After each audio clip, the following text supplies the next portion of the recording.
This is Viva Fry. I'm Dr. Peter McCullough. This is Tom Luongo. This is Chuck Prodnick. This is Alex Kreiner. Hey, this is Brad Wall. This is JP Sears. Hi, this is Frank Peretti. This is Tammy Peterson. This is Danielle Smith. This is James Lindsay. Hey, this is Brett Kissel, and you're listening to the Shaun Newman Podcast. Welcome to the podcast, folks. Happy Thursday. Happy Throwback Thursday. Yeah, we're going back in the Wayback Machine, grabbing a couple episodes from a little ways back in the old SMP history. But before we get there, how about we talk a little silver and gold, shall we? The number of ounces of silver needed to buy an ounce of gold now at near 30-year highs. Silver is now a bargain price when compared to gold. It's the perfect time to protect a portion of your savings with silver, and Silver Gold Bull has a wide variety of best value silver for every budget. Simply text or email Grahame for details. Whether you're a seasoned investor or new to precious metals, Grahame will work with you to answer your questions and recommend the best products to meet your investing goals. Whether you're on silvergoldbull.com or .ca, just make sure to reference the Shaun Newman Podcast. Well, when it comes to plumbing and heating, these guys have been keeping homes, farms, and businesses running smoothly since 2010. I'm talking about Guardian Plumbing and Heating, and one of the things that really sets them apart is how they make life easier for their customers. They've got technicians on shift from 8 a.m. to 8 p.m. every single day, including weekends, and they don't charge you anything extra for evening or weekend service. That means you can get the help you need on your schedule without worrying about surprise costs. All you got to do is go to guardianplumbing.ca and find out all you can and more about Guardian Plumbing and Heating. They're protecting their customers from the unexpected through innovative solutions. Look no further than Guardian. RecTech Power Products. For the past 20 years, they've been committed to excellence in the power sports industry. Summer is upon us, which means if you're in the mood for fishing boats, oh yeah, they got those Lund fishing boats. You want a little pontoon? Yeah, they got those too. And maybe you're into the bush and you want a side-by-side. You're getting the point here, folks. You should stop in on the west side of Lloydminster, see their showroom, tell Ryan I sent you, and take a look at all the things they offer. They got a wide selection of top-end brands there. You will not be disappointed with RecTech. I'm telling you. They're open Monday through Saturday. Their showroom is almost second to none, I would say. And whether you're on the golf course or at the lake, anywhere in between, they can help get the right machine for you. Just go to rectechpowerproducts.com, and everything is there. You can see everything they're working with. I really suggest if you're driving through Lloydminster, though, you stop in and say hello. Planetcom. When you're busy running a growing business, trying to stay on top of the ever-changing world of information tech, well, it can be overwhelming to say the least. Yeah, you're telling me. And they want to take care of that for you, leaving you to do your thing while they do theirs. For the past 22 years, Planetcom has been there to boost your productivity by proactively managing every aspect of your IT infrastructure, both in cloud and in the house, and it ensures you're not too tangled up in technology to get anything done. If you want to see one of their products, just go to theshaunNewmanPodcast.com, my original website. Well, that's a long story. Regardless, Planetcom has helped build the new one, and you can check it out. And if you want to check them out, go to planetcom.ca for all your tech needs. Ignite Distribution is a high-service supply company based in Wainwright, Alberta, specializing in automotive parts and a wide range of additional products, including safety equipment, welding supplies, fasteners, and janitorial items. They're operating as a Napa Auto Parts retailer. And I'm telling you, Shane Stafford is the guy you want to get a hold of, 780-842-3433. They don't come much higher. I was talking about Caleb Taves on the other episodes, and Shane Stafford's another one of those guys that if you want to make sure your business is running smoothly, look no further than Shane Stafford and his team at Ignite Distribution. We have the Cornerstone Forum. I'm just keeping it in your brain. It is coming back in 2026. As we get more information, we will make sure to keep you guys up to date. We have the new studio here, hopefully coming sooner than later. As soon as I get back from holidays, we'll be hammering some things out. Really excited to unveil that, to be in there, to be honest. And we're doing a cleanup in August. I don't know how much I'm checking my phone right now, but if you're interested in being a part of cutting down some trees and that type of thing, and you're wanting help, you can get your name on the Value for Value wall. Come lend a chainsaw. Just shoot me a text, and I'll probably have the date by now figured out of when that is going to be. As you're noticing, today is a Throwback Thursday, and for the month of July, we're going in the way back machine and picking out some episodes that have caught my attention, maybe yours as well, And, well, make sure to stick around at the end of the episode. I've re-listened to all these, and I jotted down some notes because, some of these I haven't listened to. Well, probably none of us have listened to in a long time. But lots of times an episode sticks out to me. Maybe I re-listen to it, maybe I don't. I made sure to go back and re-listen to this, and so at the end of these episodes, I have a couple extra thoughts, so make sure to stick around for that. If you're listening or watching on Spotify, Apple, YouTube, Rumble, X, make sure to subscribe. Make sure to leave a review. Make sure to share with a friend. Make sure to hit retweet. Make sure to do all the things. You're all wonderful, and I appreciate you hanging out on a Throwback Thursday. Now, let's get on to that tale of the tape.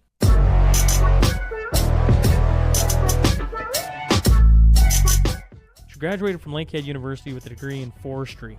She would wind up spending close to a decade on the ocean as a fisheries observer. During this span, in 1991, she found herself on the Eishin Maru 78, a 150-foot Japanese fishing vessel during the perfect storm, or the 100-year storm, or the Halloween gale. It has many different names. It's been made famous by a book or movie you may remember, The Perfect Storm, featuring Mark Wahlberg and George Clooney, a story about the Andrea gale that gets lost out at sea. Well, during the storm, Judy was caught in the eye of it, with nowhere to go. This is her story. So buckle up. Here we go.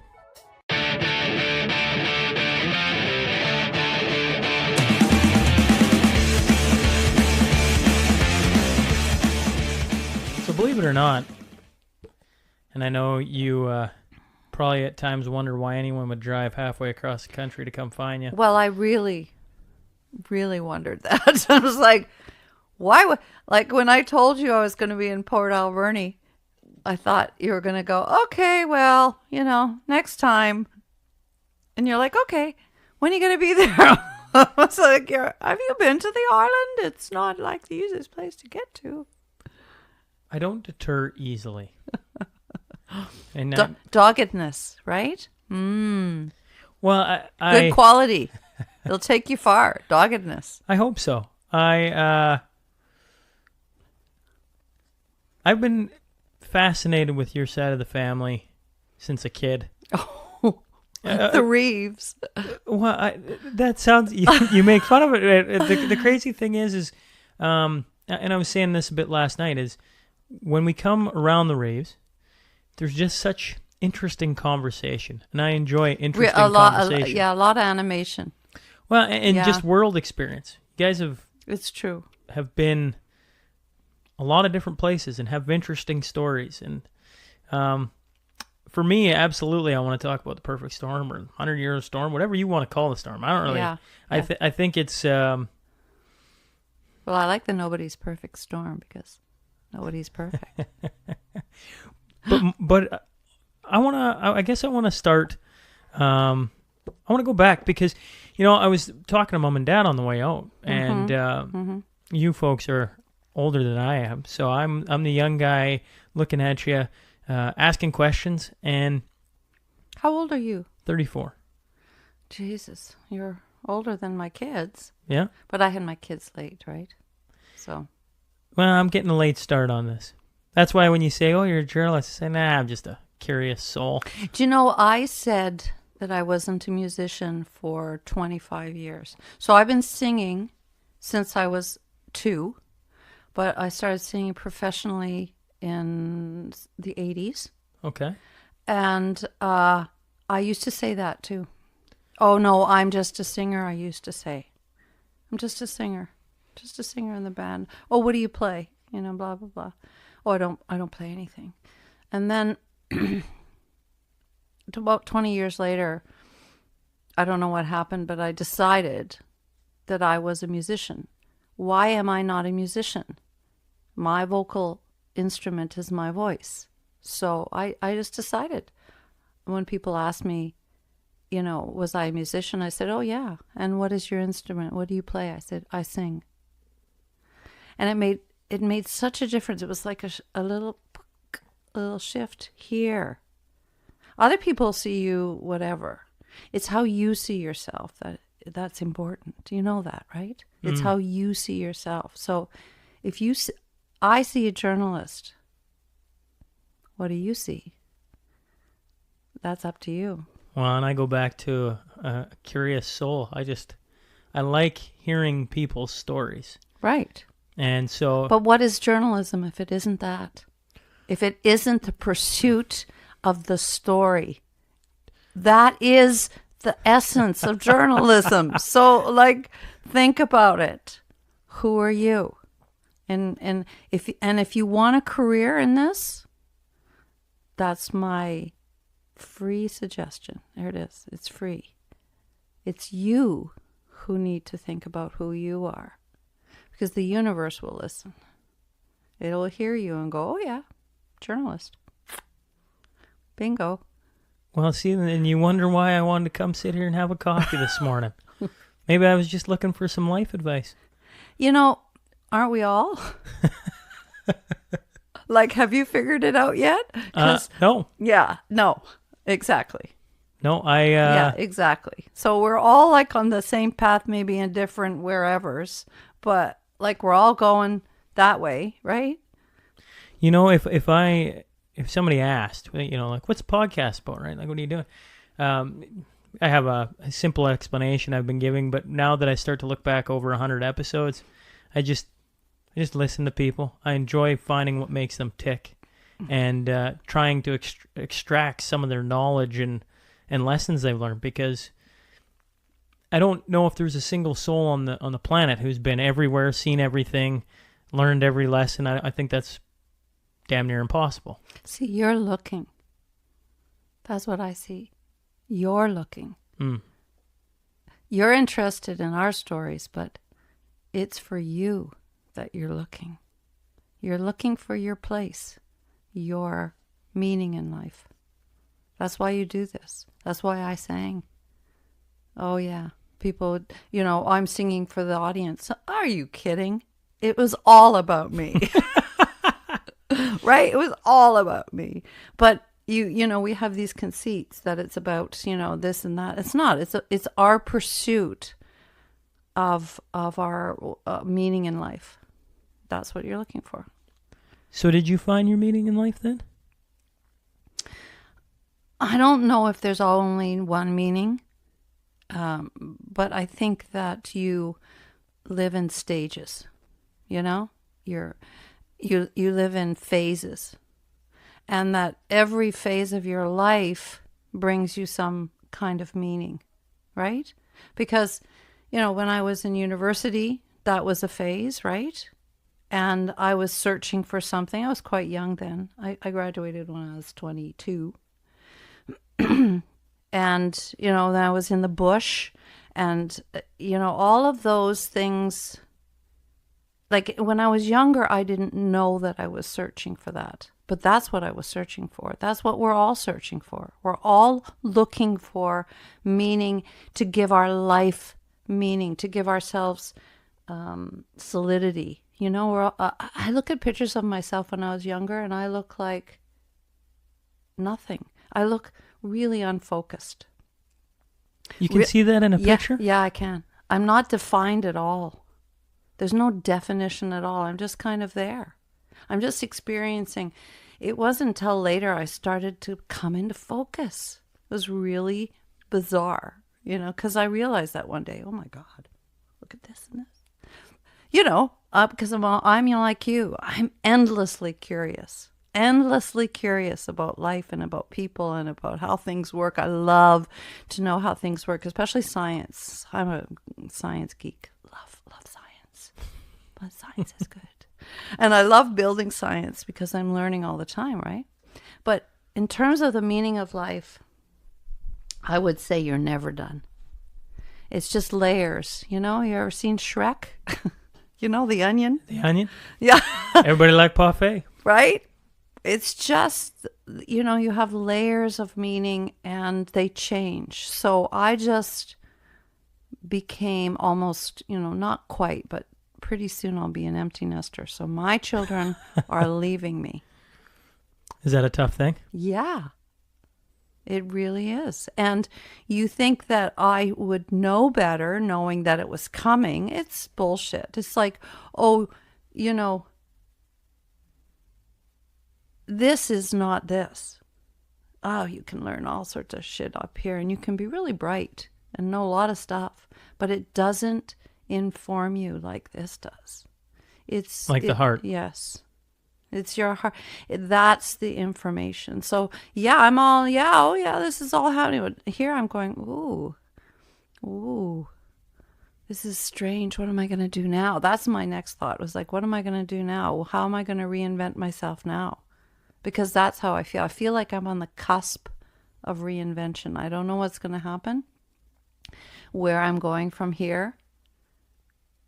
But yeah, something is happening. So my meaning in life was to raise my children, to keep my family together, to create a universe that I wanted them to live in, to believe in the universe. So sometimes you can't create something unless you believe in it. Hence back to the journalist thing. Believe it, create it. You can't create it unless you believe it. So, I created a life for us in a place that didn't suit me. As a person, as a rural person who really is at home on the ocean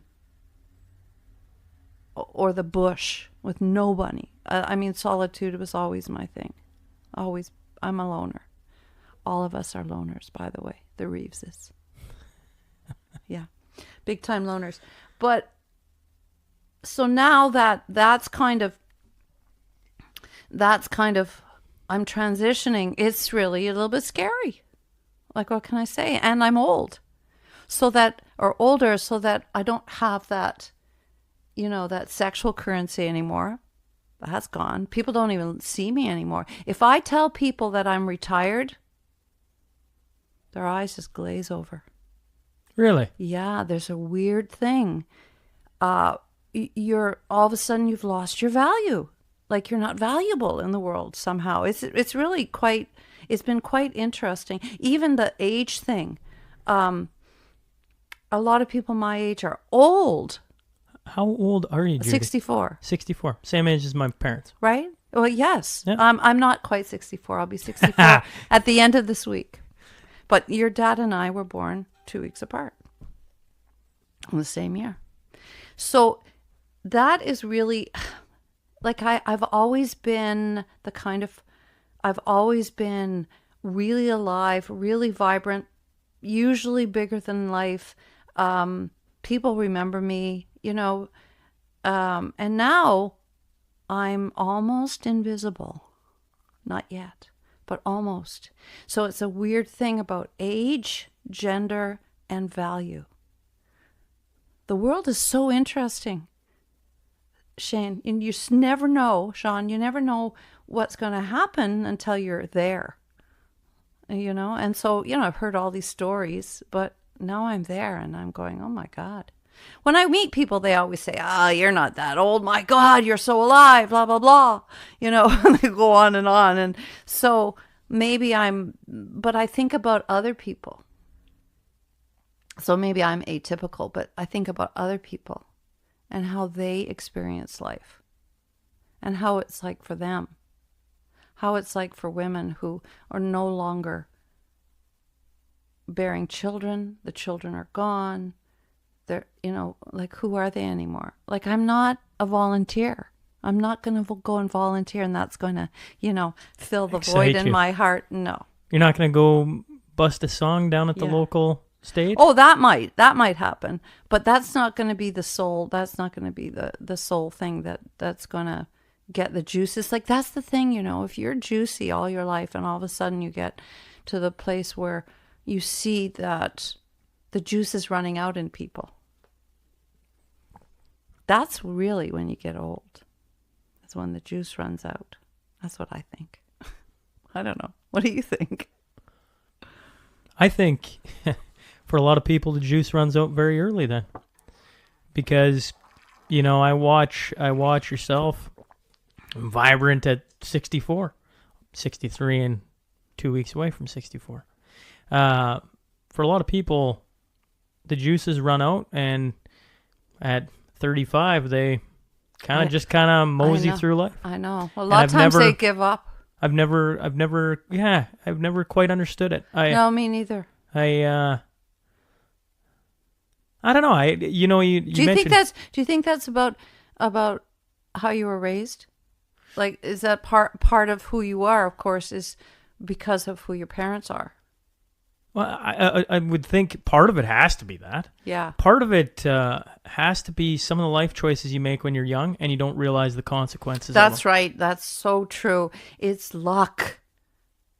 Come on. I hate that though. I hate that. But it is luck.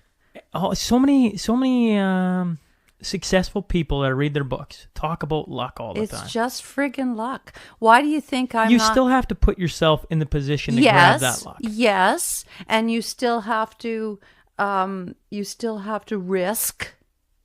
Risk is a huge part of success. I'm sure Jimmy Pattison will tell you that. And if he doesn't, it's because he didn't think of it. It's risk, huge amounts of risk.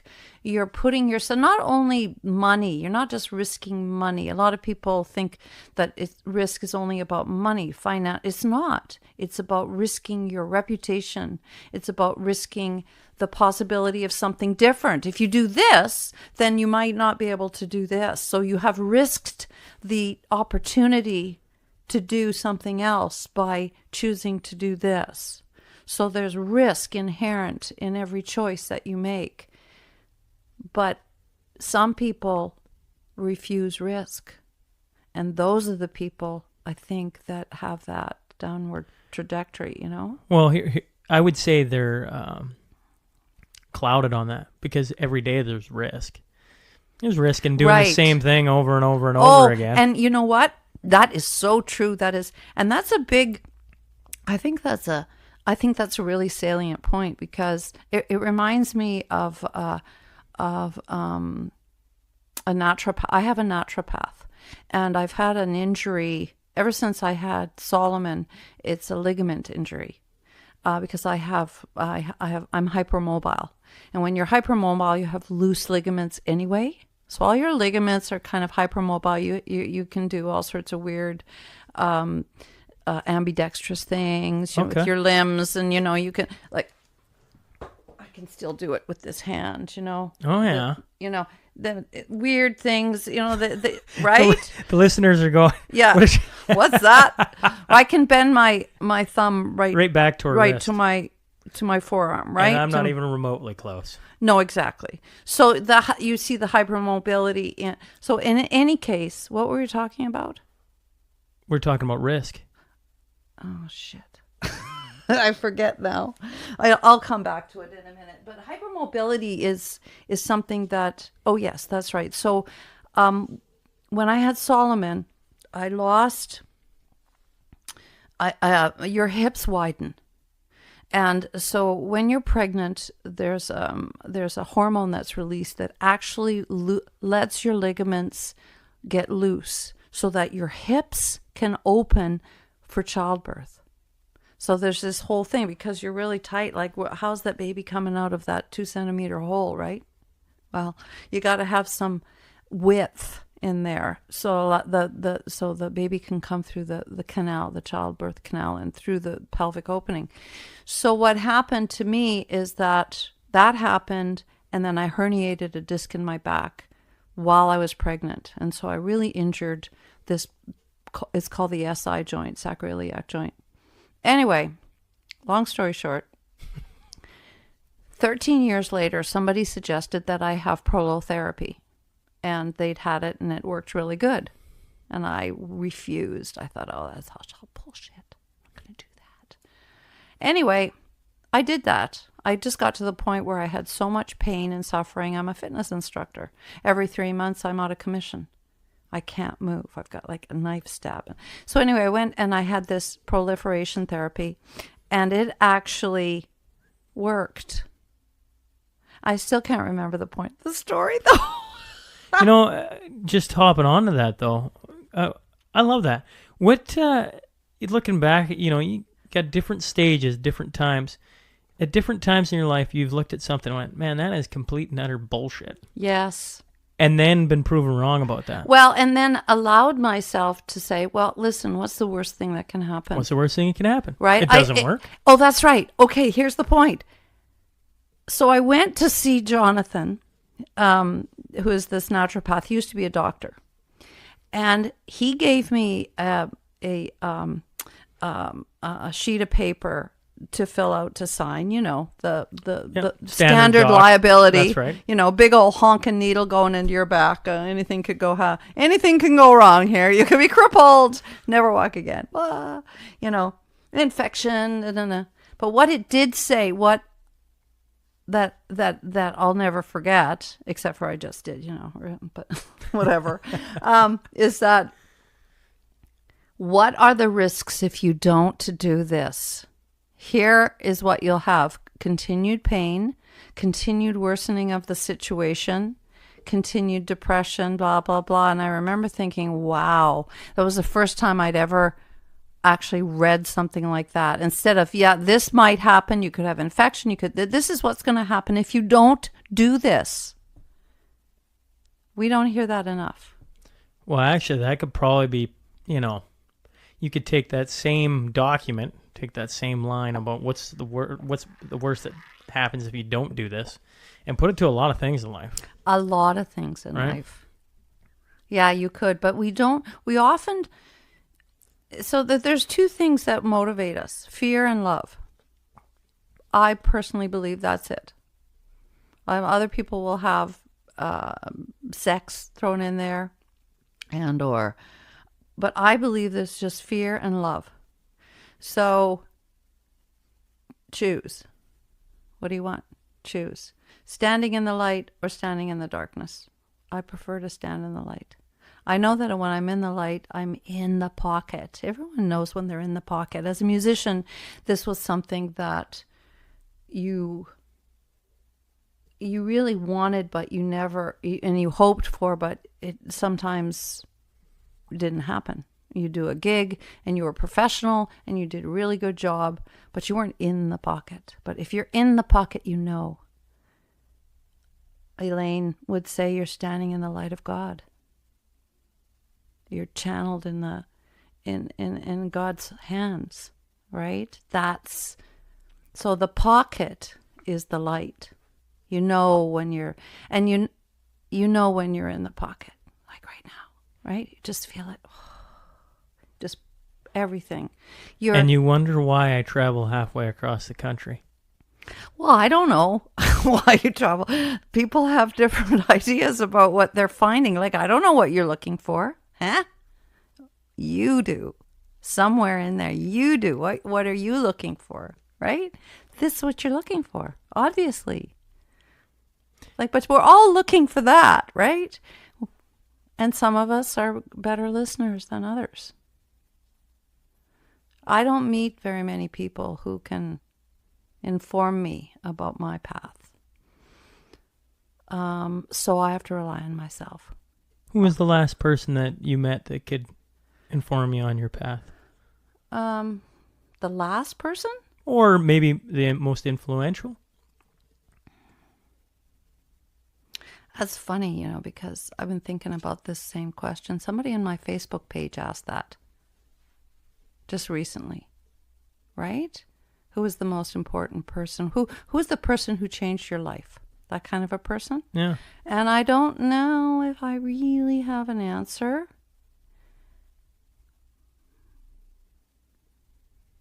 It's been a tough question then. Real tough question. There have been people who have made a difference and are making a difference as we speak. But often, I could choose the easy answer, which is my husband, because he makes a difference every day. Every day. But they're not, those are cumulative differences, right? They kind of build up. That's a marriage, right? It kind of builds up until it's really big. But it's not it doesn't punch through. It's not like a crack in the universe, and the sun came down, and the rays, and you were that kind of a moment, right? It's not that kind of a moment. My first boyfriend out of high school made a huge impact on my life, changed the trajectory of my life. So if I were to think of, he's the only one that I can really immediately go, oh, that was Tom. He was an older kid. He gave me, he loved me, so, and I didn't love myself. So it was the first time that I was able to feel that I was lovable. Right? And that changed my life. Because that sets you up for self-love, which is the only love that you need. In fact, yesterday I was on the site and I wasn't feeling good. And in fact, I was really not feeling good. And I was sitting and watching the guys do this huge, forklift, and it was picking up the walls, and it was moving the walls and taking them, and it was like a big operation, and it was kind of scary. I'd never seen it before. I'd never done it before. I didn't know Andre was even capable of all this, and I was useless because I had really, I don't know what happened, but I was in the pit and I got overheated, and I felt really awful, and I just thought,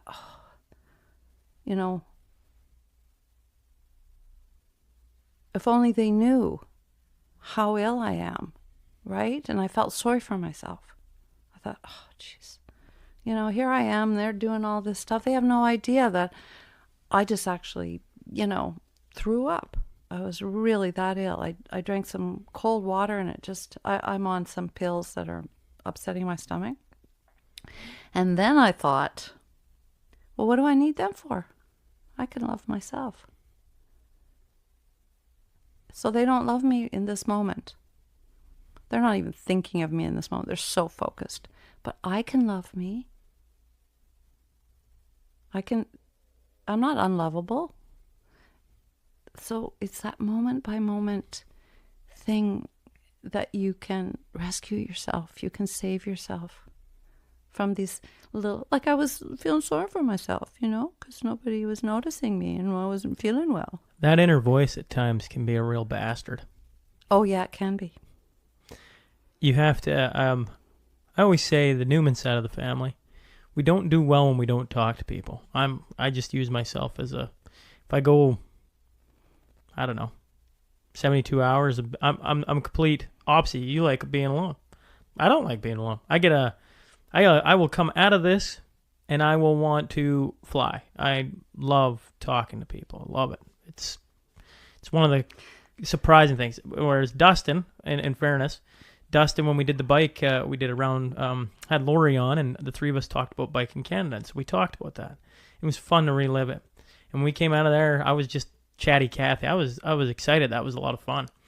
And Dustin was tired. He came out and he just I just can't talk to people for that long. It drains me.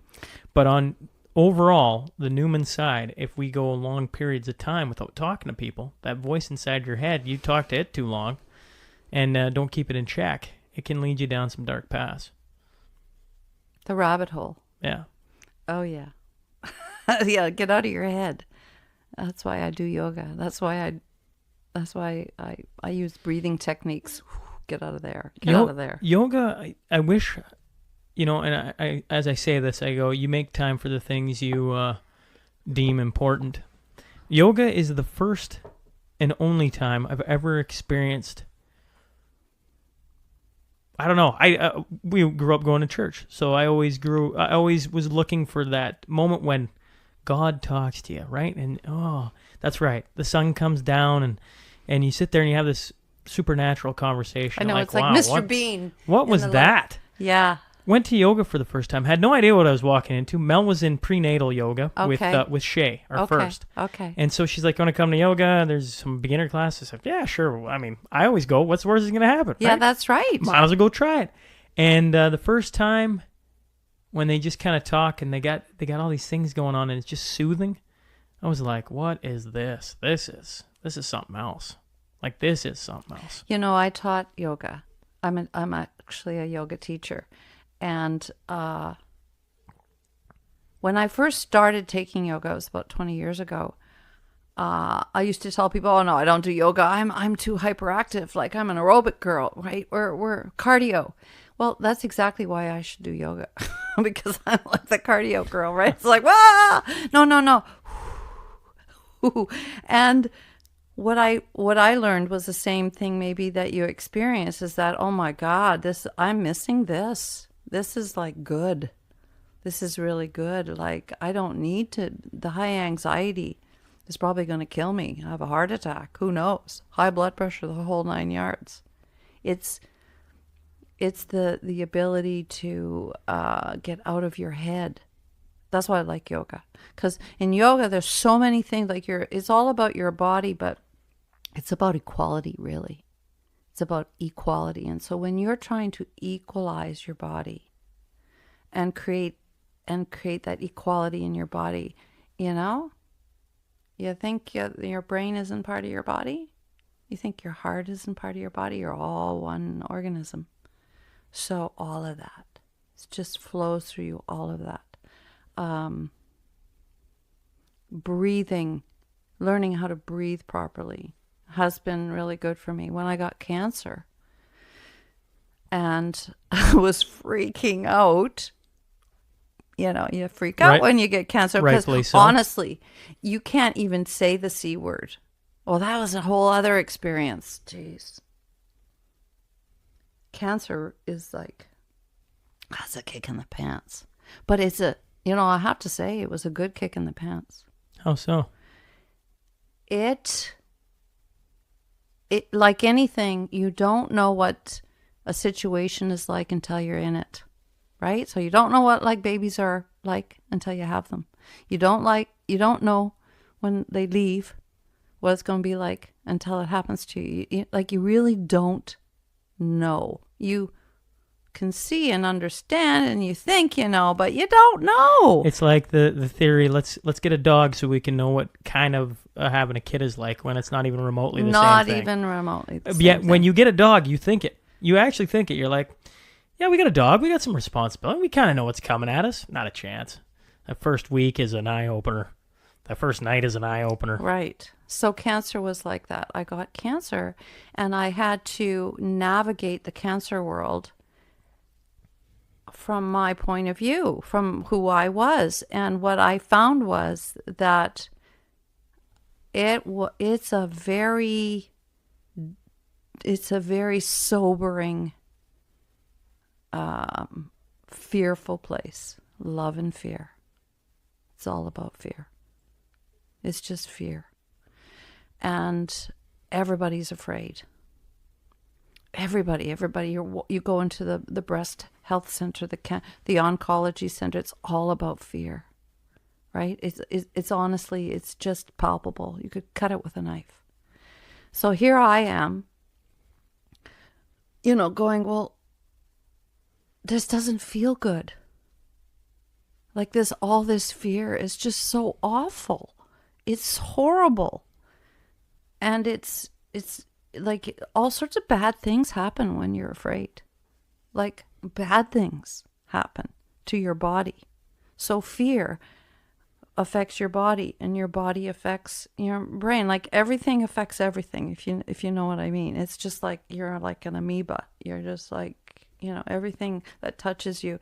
So I had to learn how to protect myself from the fear that was so permissive, right? It was just everywhere. And I had to choose love. I know that sounds easy, but it isn't. I had to choose it. I had to choose positivity and And it's not about battling the cancer. I hate that. Oh, they battled the cancer after a brave fight. It's like, what the fuck? You've got cancer. Of course you're going to battle it. You're going to battle it if you have heart disease or diabetes or Alzheimer's or arthritis, systemic this and that. Like, there's a lot of crappy shit out there. A lot of bad stuff. I used to work with all those people. So cancer, it's like the king of diseases. It's like, oh, cancer, oh, like everything revolves around cancer. All the money goes to cancer. People are so afraid of it. The deference that it's given to you, unbelievable. All I had to do is play my C card and I got anything I wanted. And I really thought about that. And I thought, well, this is kind of unfair, isn't it? What about all those other people who have MS or Parkinson's or Lou Gehrig's disease? Do they get that? No, they don't. Cancer has this weird, sexy cachet. I know that sounds a little bit, but you know what I mean? I know what you mean. Do you know what I mean? Yeah. And I didn't like it. So I was like the cancer patient. I'd be cracking jokes. It's like, oh God, we're all here. Let's laugh a little, or, just self-depreciatory kind of humor, And so I chose this one woman who is a plastic surgeon. I never thought I would have plastic surgery. See, never say never. Well, I'm going to have plastic surgery. I have this isn't my own breast. They took the breast and they put a rack in, and I call it the rack. It's actually an expander, and they pump it full of liquid, saline, and then they push the skin out, and then later on, when the skin is, then they slip in a little breast implant, right? What has that been like? Oh, it's been really bizarre, really so bizarre. I could write a book.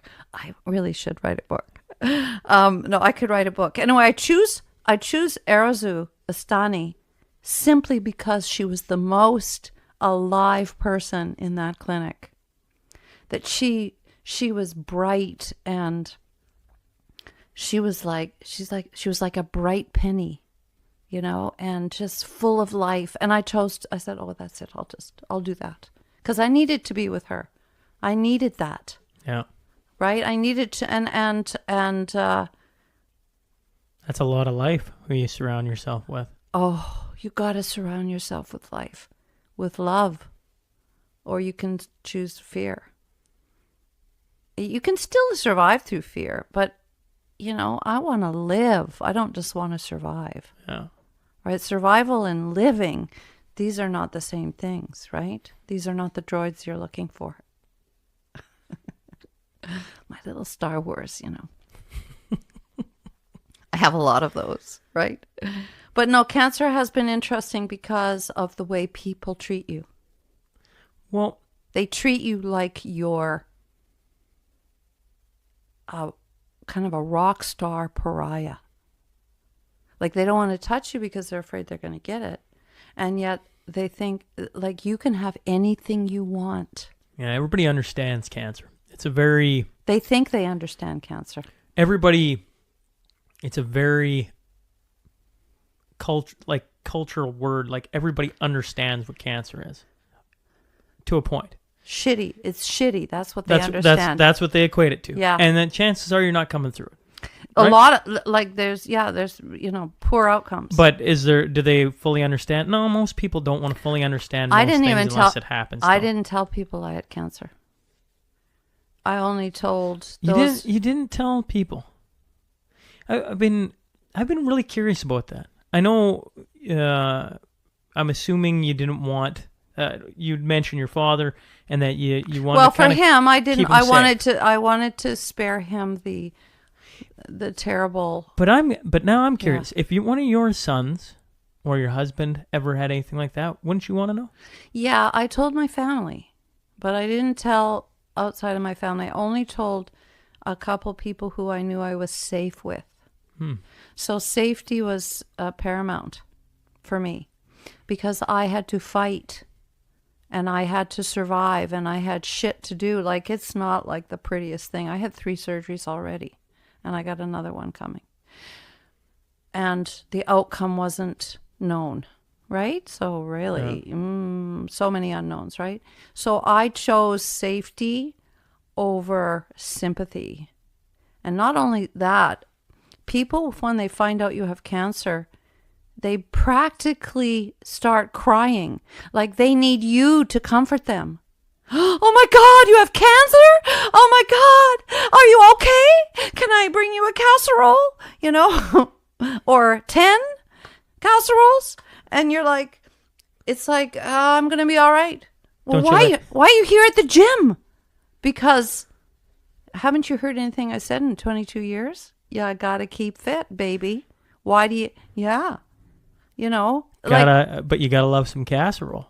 Yeah, I got a lot of casseroles. But no, I didn't have the energy to deal with them. It's the safety over the sympathy. That's an interesting. So I chose to conserve my strength for me, because I knew I really needed it. I needed my strength and my resolve and my, That's been a really interesting thing that's gone on in the world now with social media. You get that, I don't know, is there such a thing as fake sympathy or fake whatever? Yes. The whatever it is on. Absolutely. It's just not real. It's just it's just form, good form, to say, oh, so sorry, or blah blah blah. It's just good form. Or just to chase the likes or the I don't get it. Reaction off of social media. I just don't get it. But then, you know, I don't use social media for that. I use social media in a different way, but I guess that is a way to use it. Well, I think it's a way people connect.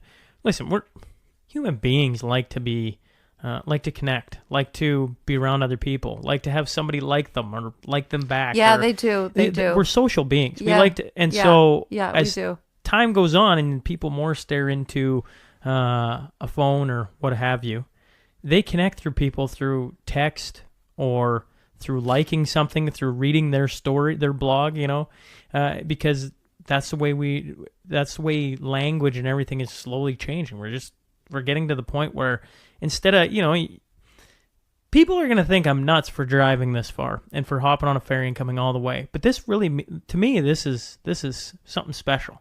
Something that, you know, a year ago I thought, I got 5 years. And then you got cancer. And I went, I don't know if I got 5, you know, like, but that, I don't mean that in a dark way. I mean, me driving over here, hit one drunk driver. I mean, that's all she could put. It's true. You only have the moment that you have. That's right. That's the only guaranteed moment that you have. There's no guarantees. So for me to come and sit, one of the things I love about this journalist gig is getting to sit across and connect with somebody over and over and over again, and interesting people that I think are interesting. Because it's so much more, like, you can't get that on your Facebook feed. You just can't, or your Twitter feed. You can't get the depth. So maybe you get the surface and then you can look deeper, right? But you can't get the depth. I don't think you can get the depth. We haven't had a media, in my opinion, and maybe one of the reasons, and I should have looked up the definition of a journalist. When I hear media, I always think cut, chopped, looking for clickbait, keywords. You know, you find something negative, that sells a lot of papers. Everybody has it, right? And so to me, I'm not that, like, I'm completely opposite of that. Listen, when this airs, to whoever listens to it, they're going to hear everything. They're not going to hear everything. Yeah, I don't go through. It's raw, uncut, right? It's not going to be bleeped out. You swear. Oh, you good. Talk about this, that, and everything. And I, the first time I ever heard that was, you know, and I know podcasts been around for a while, but I only heard it like 2 years ago. I heard my first one, and I went, "What is this?" So unedited is what you're saying. Unedited. Yeah. And I think it's wonderful. Well, you know, I was a live musician. I wasn't a recording artist. Right. Right? I was And there is a live- difference. Oh, yes, there is a difference. I have done recordings, and I have done recordings for other people. I used to do a lot of backup vocals when I was younger.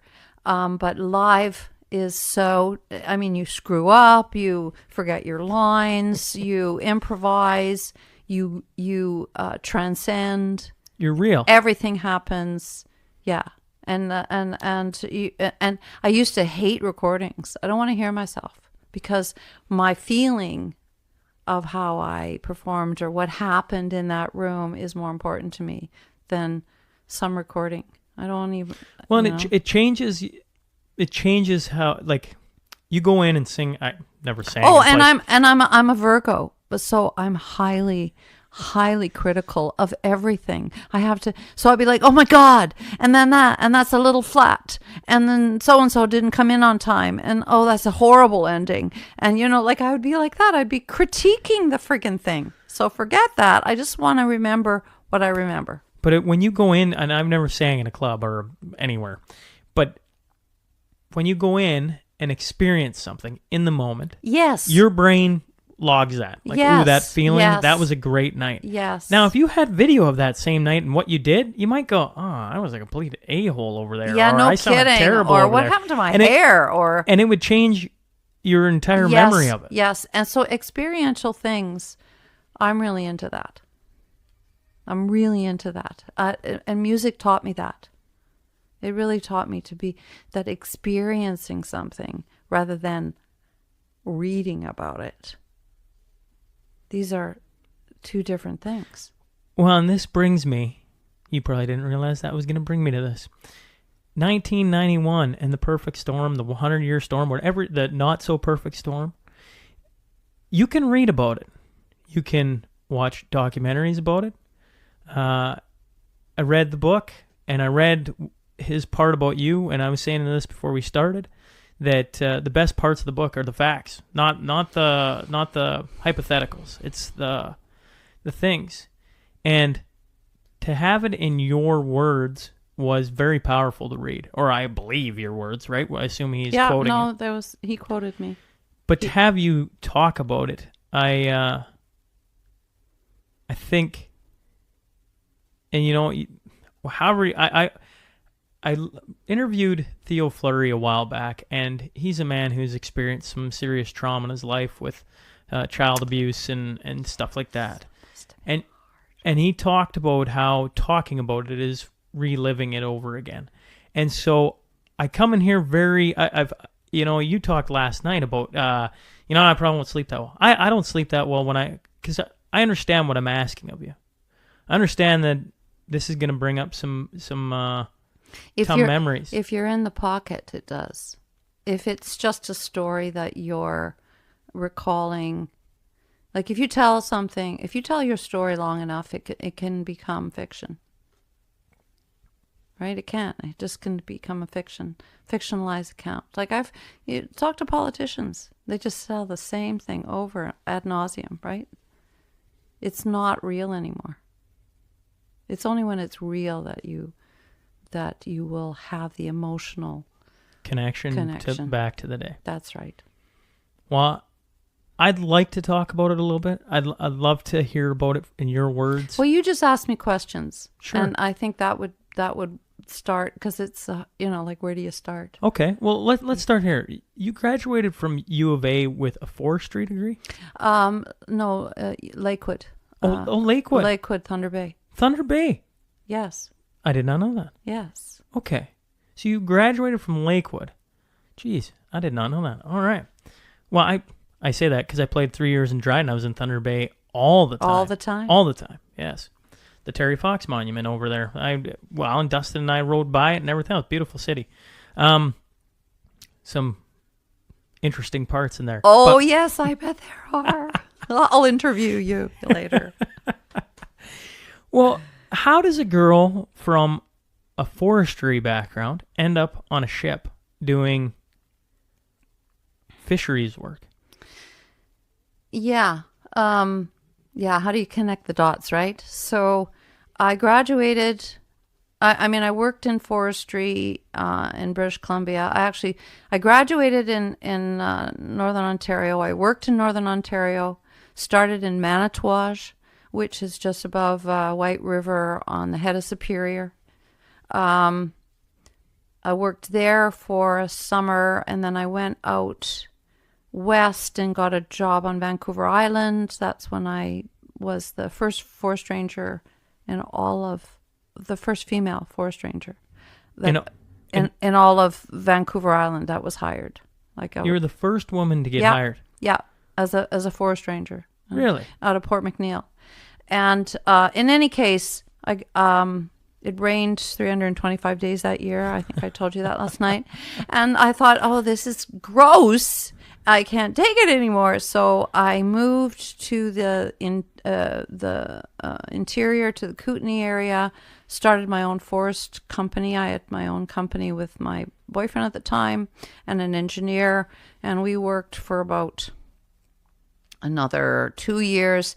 And then in 1981, the IWA went on strike.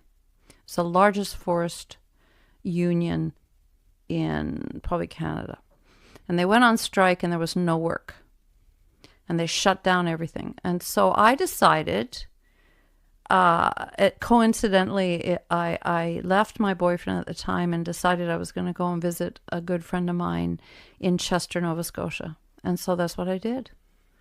Another friend of mine, we traveled across Canada, and when I got to Nova Scotia and I saw the ocean, I knew the ocean. Like I knew it. I was like, yeah, DNA memory or whatever. I knew this place. So it was so incredible, such a strong draw. The ocean really talked to me. And, you know, I kind of feel like the ocean said, hey, no, you gotta stay here. This is for you. Stay here. So I did. And I worked in forestry for a while. Still, the forest industry in Nova Scotia is a little different than in most of Canada. Most Canada, 80% of the land is Crown land. But in Nova Scotia, 80% of the land was privately owned. Only 20% was Crown land. So any of the forestry operations that were happening are privately owned. And so it was really much more difficult to get a job there. And I was a woman. In the early 80s, there was still a huge stigma against hiring women in the bush. And probably any non-traditional job, right? Occupation. Right, occupation. So my boyfriend at the time there had an accident, and he was out of commission for like almost a year. And so I had to get another job to pay the bills, and it was engineering. That's when I worked geotech on the roads. So I was working on the roads at the time, and that's when my good friend suggested that I drive him in for this job interview for this International Fisheries Observer job, and the money was really good. Like we made $250 a day back in 1980. When did I start? 1985. Yeah. So that was like big money, right? And so I drove him in and got the job.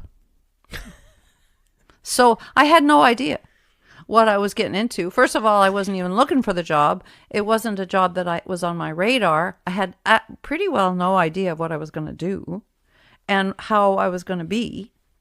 But all of a sudden I was at sea. Yeah. Had you ever been on sea like that before? I had. When I worked out of Port McNeill, we used to take a boat launch across Johnstone Strait, the Queen Charlotte Strait, to the mainland. So I was on a boat for the first time in big sea and heavy sea, but it's still the east coast of the islands, not the west coast, right? So it's still, protected through the channel, right? When you say, I'm a guy who grows up on the prairies. Like Yeah. I don't even understand the ocean, right? Like, Yeah. when you say big and heavy sea, what do you mean? Okay, well, so the West Coast has an unbroken, like there's no land between the west coast of Vancouver Island and Japan. So there's a lot of water.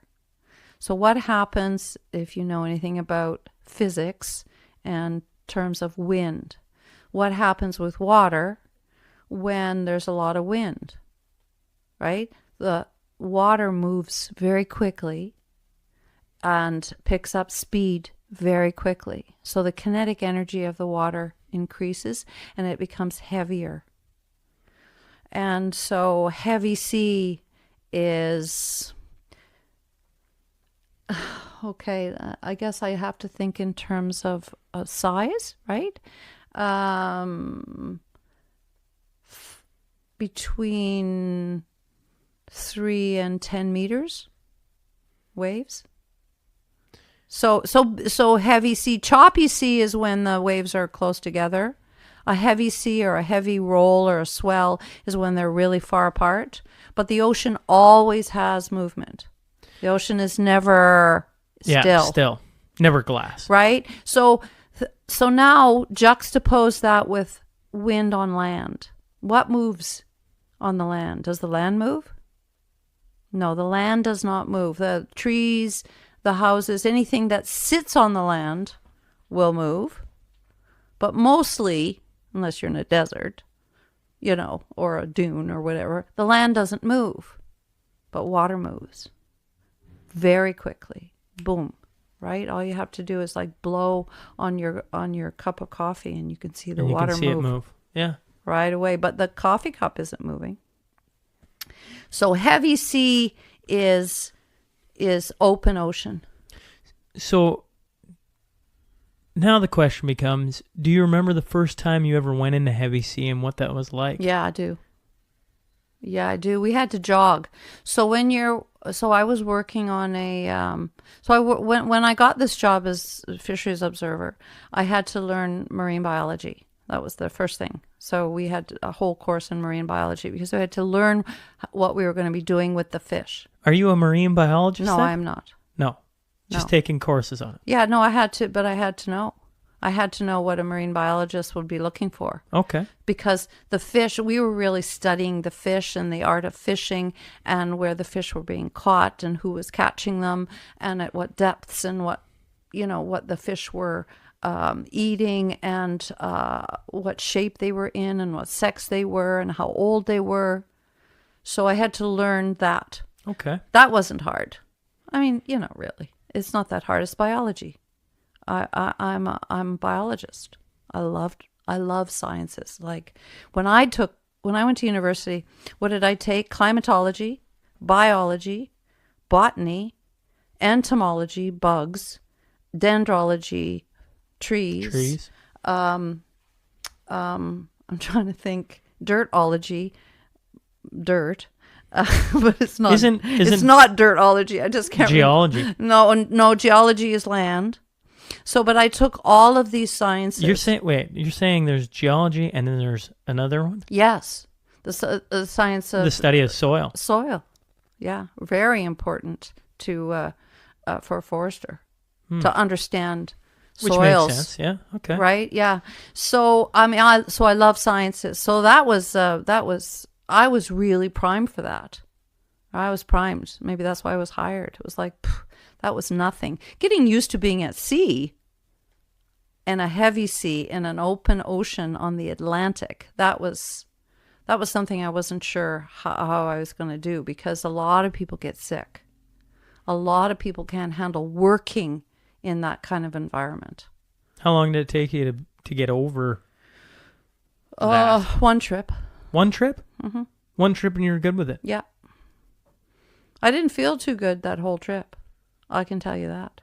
I didn't feel good. And fish stink. especially guts. Like fresh fish don't smell. They do have a smell, but it's not a nasty smell. But fish guts smell.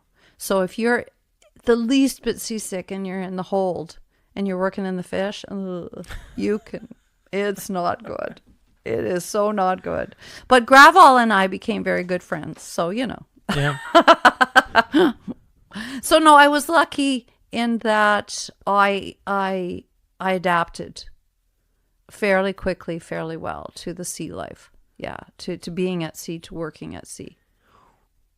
Was bad weather just, you knew going Yes. out you were going to get bad weather? Yes. It just happens every trip. Yes, generally every trip. And even when it's not bad weather, when you're steaming, you're moving at speed through the water. So we used to steam from Nova Scotia to Newfoundland.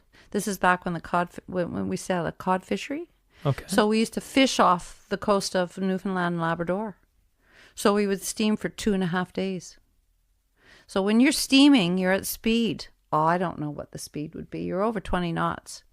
Bang, bang, bang, bang, bang. Right? On the Atlantic.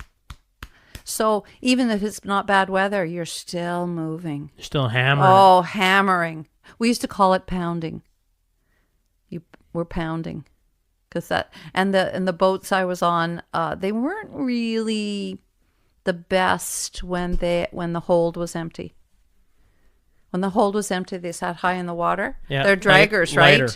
Later on, when the hold is full, then you sit nicely in the water and you don't pound so much, right?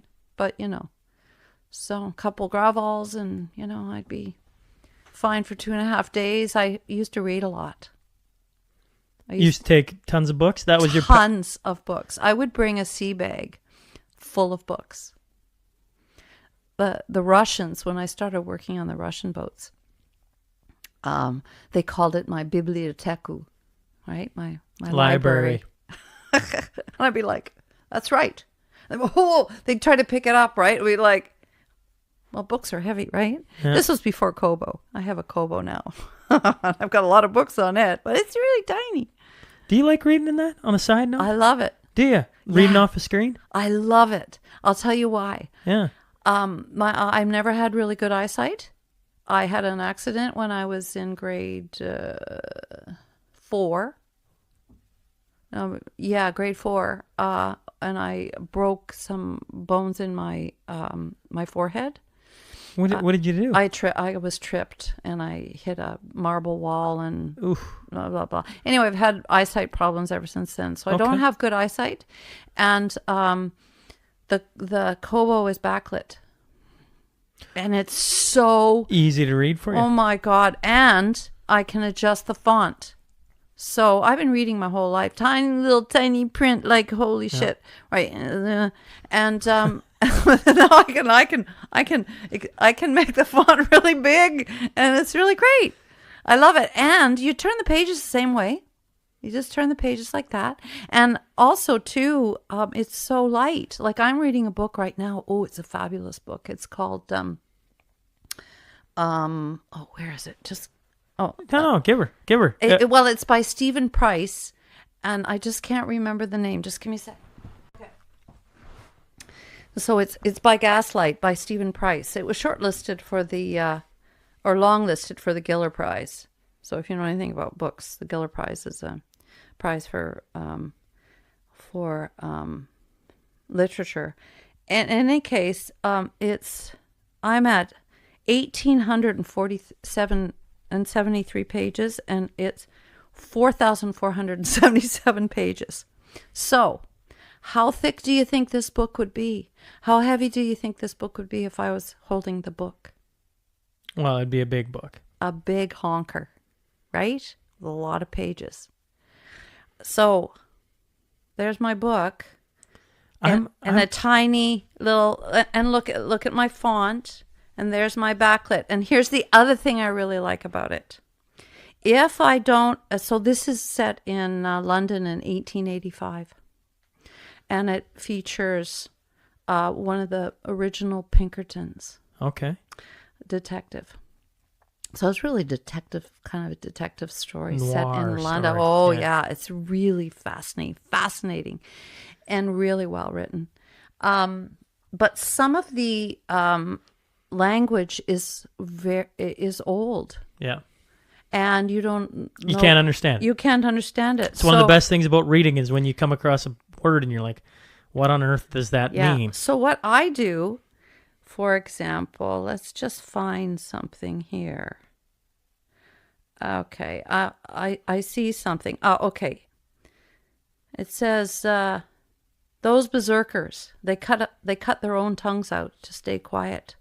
A Malswap, I know. She told me them berserkers keep hordes of rats, herd them like sheep. So, what's a berserker? Say I don't know. You can click on it and it'll give you the I touch definition. it, and berserker, an ancient Scandinavian warrior frenzied in battle and held to be invulnerable. Or two, one whose actions are recklessly defiant. So, I actually want to know what Malswap. No definition. So sometimes you don't get a definition. Sometimes you do. It takes the effort. For you, it is an easier read. It helps me understand the story as I'm reading it, rather than, I used to have a dictionary with me. Yeah. Like I used to. Well, an actual dictionary, a book. Imagine that. Right? But before, that is life in general now. In order to drive from Lloydminster, Alberta, Saskatchewan, to Port Alberni, we would have packed a few maps. We would have, I don't know, sent you a call when we were leaving, maybe called you in Vancouver. You would have mapped out your journey before you left. But we would have called you the day before we left, said, we'll roughly be there around this time, and we would have showed up. Yes. Instead, you texted me. We text, and we put it on our phone, and we GPS. I love a good.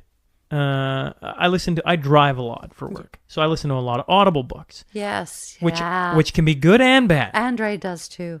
It can be good and bad because there are some that are fantastic, and it's like a good book. You can't put it down. Well, you don't want to get out of the truck. You're like, yeah. Well, what do I do now? Right? Yeah. Like this is hot, and then you get some, and they get the old voice, and you just kind of draws Andre on. puts them on like triple speed. Yeah, double speed. I'm like, oh, how can you listen to that? It's crazy. When I started researching people, and before I come on, I could sit here and listen to them at average speed, or I can take it like I'm trying to compress it so I can learn as much about them as humanly possible. So on an Audible book or a podcast, if they've done a lot of podcasts, you put it up to a speed and a half or 2 speed.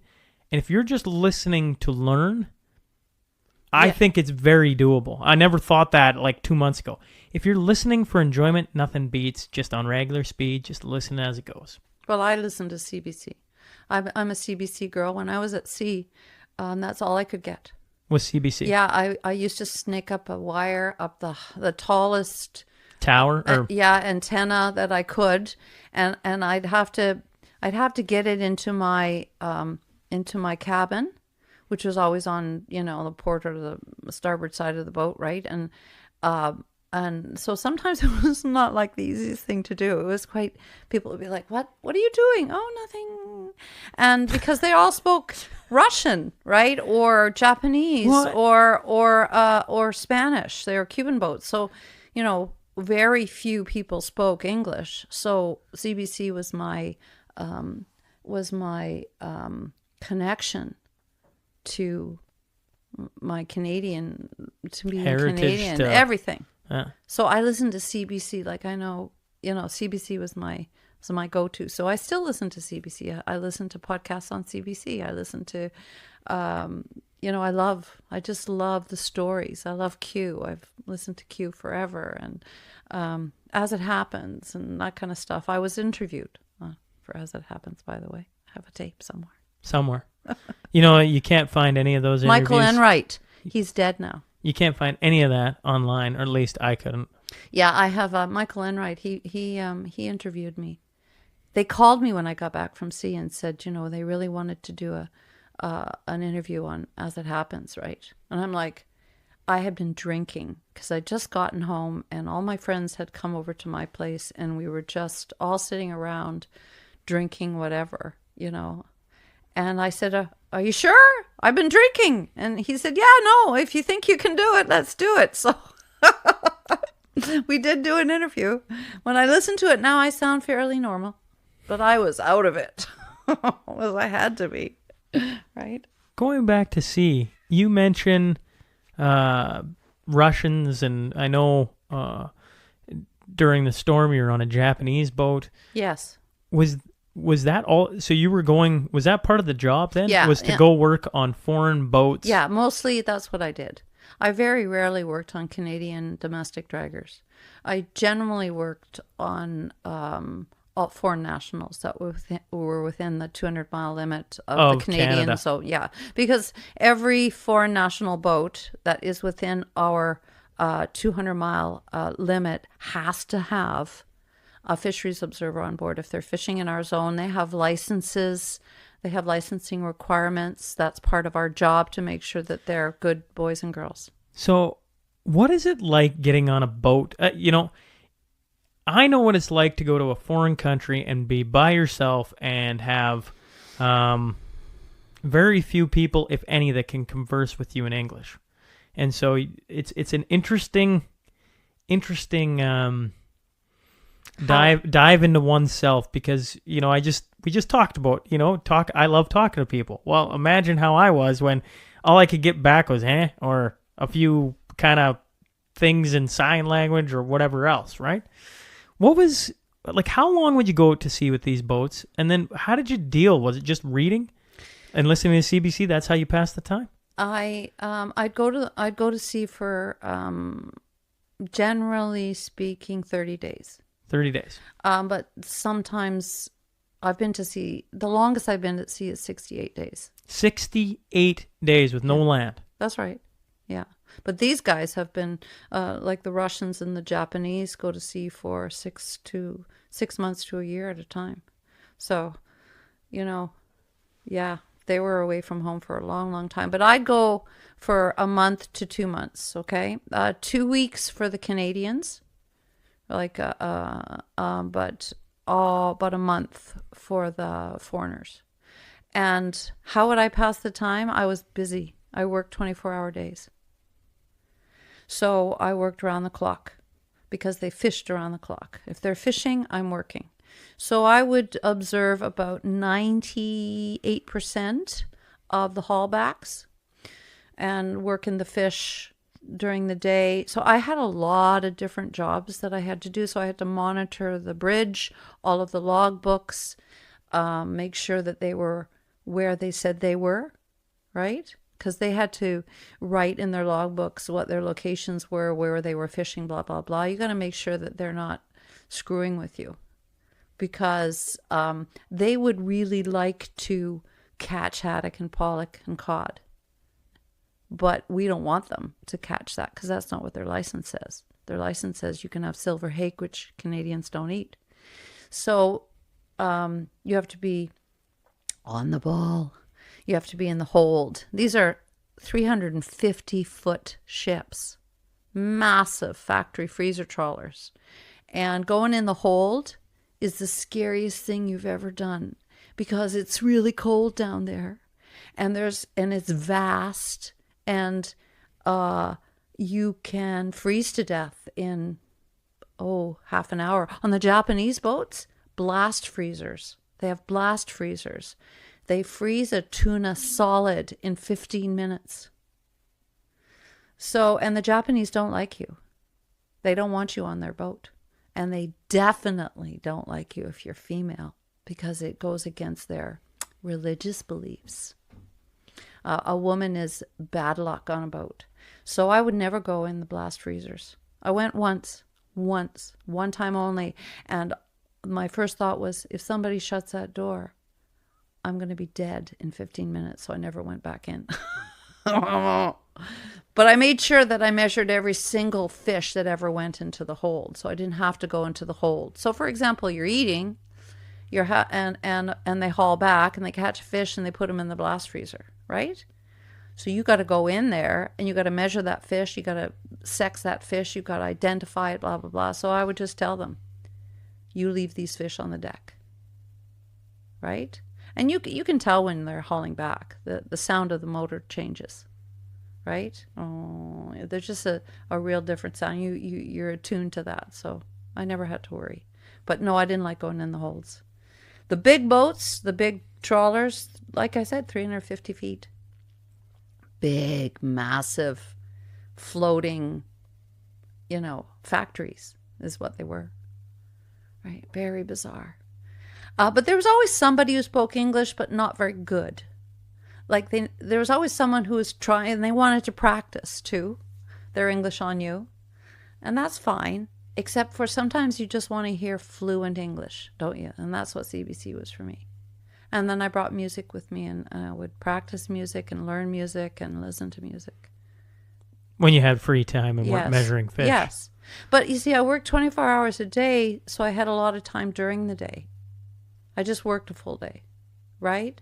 So I'd have 2 hours here, 3 hours there, right? Yeah, spurts. 1 hour, yeah, and I would sleep in between because I'd have to get up in the night when they hauled back. Because if you don't get up when they haul back, then they can say, oh, we caught this much.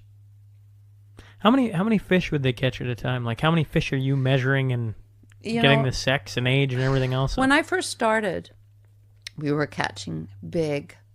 The cod end was like, we're talking 20 tons, 30 tons. Like a cod end that was floating on the water as they were hauling it back. You could see it floating out on the water, just full of fish. But how much is it? How many fish in a ton? Like, I understand the weight, but I can't remember. like, we're talking hundreds, thousands of fish, and you have to measure them all? No, you have to estimate them. Oh. You have to estimate them. You have to get really good. We used to call it guesstimation. Well, and not only that, but they haul the cod end up. They come in. They have this huge 5,000-pound doors. So that's keeping the cod end open in the water. These are pelagic trawls. So the cod end is open. It's like a big sock, right? And it's being dragged through the water, and the fish are swimming into it and getting caught, right? And then they can't get out because of the force of the water, right? Because as long as it's pulling, right, there's water pressure. So when they pull it up, they pull it in. And then they empty. They have these big, huge cables. Really dangerous.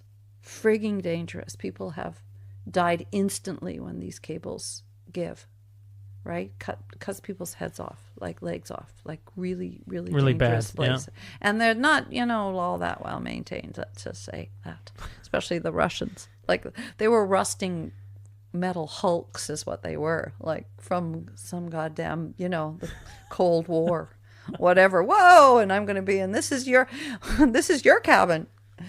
And the water used to pee out, like you have to have a shower, right? And it would just pee on top. Anyway, so the cod end comes up, and as it's being dropped into the hold, a big door opens up in the floor, and the fish are being dropped into the hold of the ship. You're estimating. You estimate how much by how long it takes, basically, right? How long it takes to drop it. And you're watching to see what kind of fish are coming in too. So is it mostly hake? Is it mostly this? Is there a few haddock? Haddock was a prohibited species. So they had 1% bycatch limit on that. So they had to be really careful that they weren't catching haddock, or they get kicked out of the zone. They caught too much.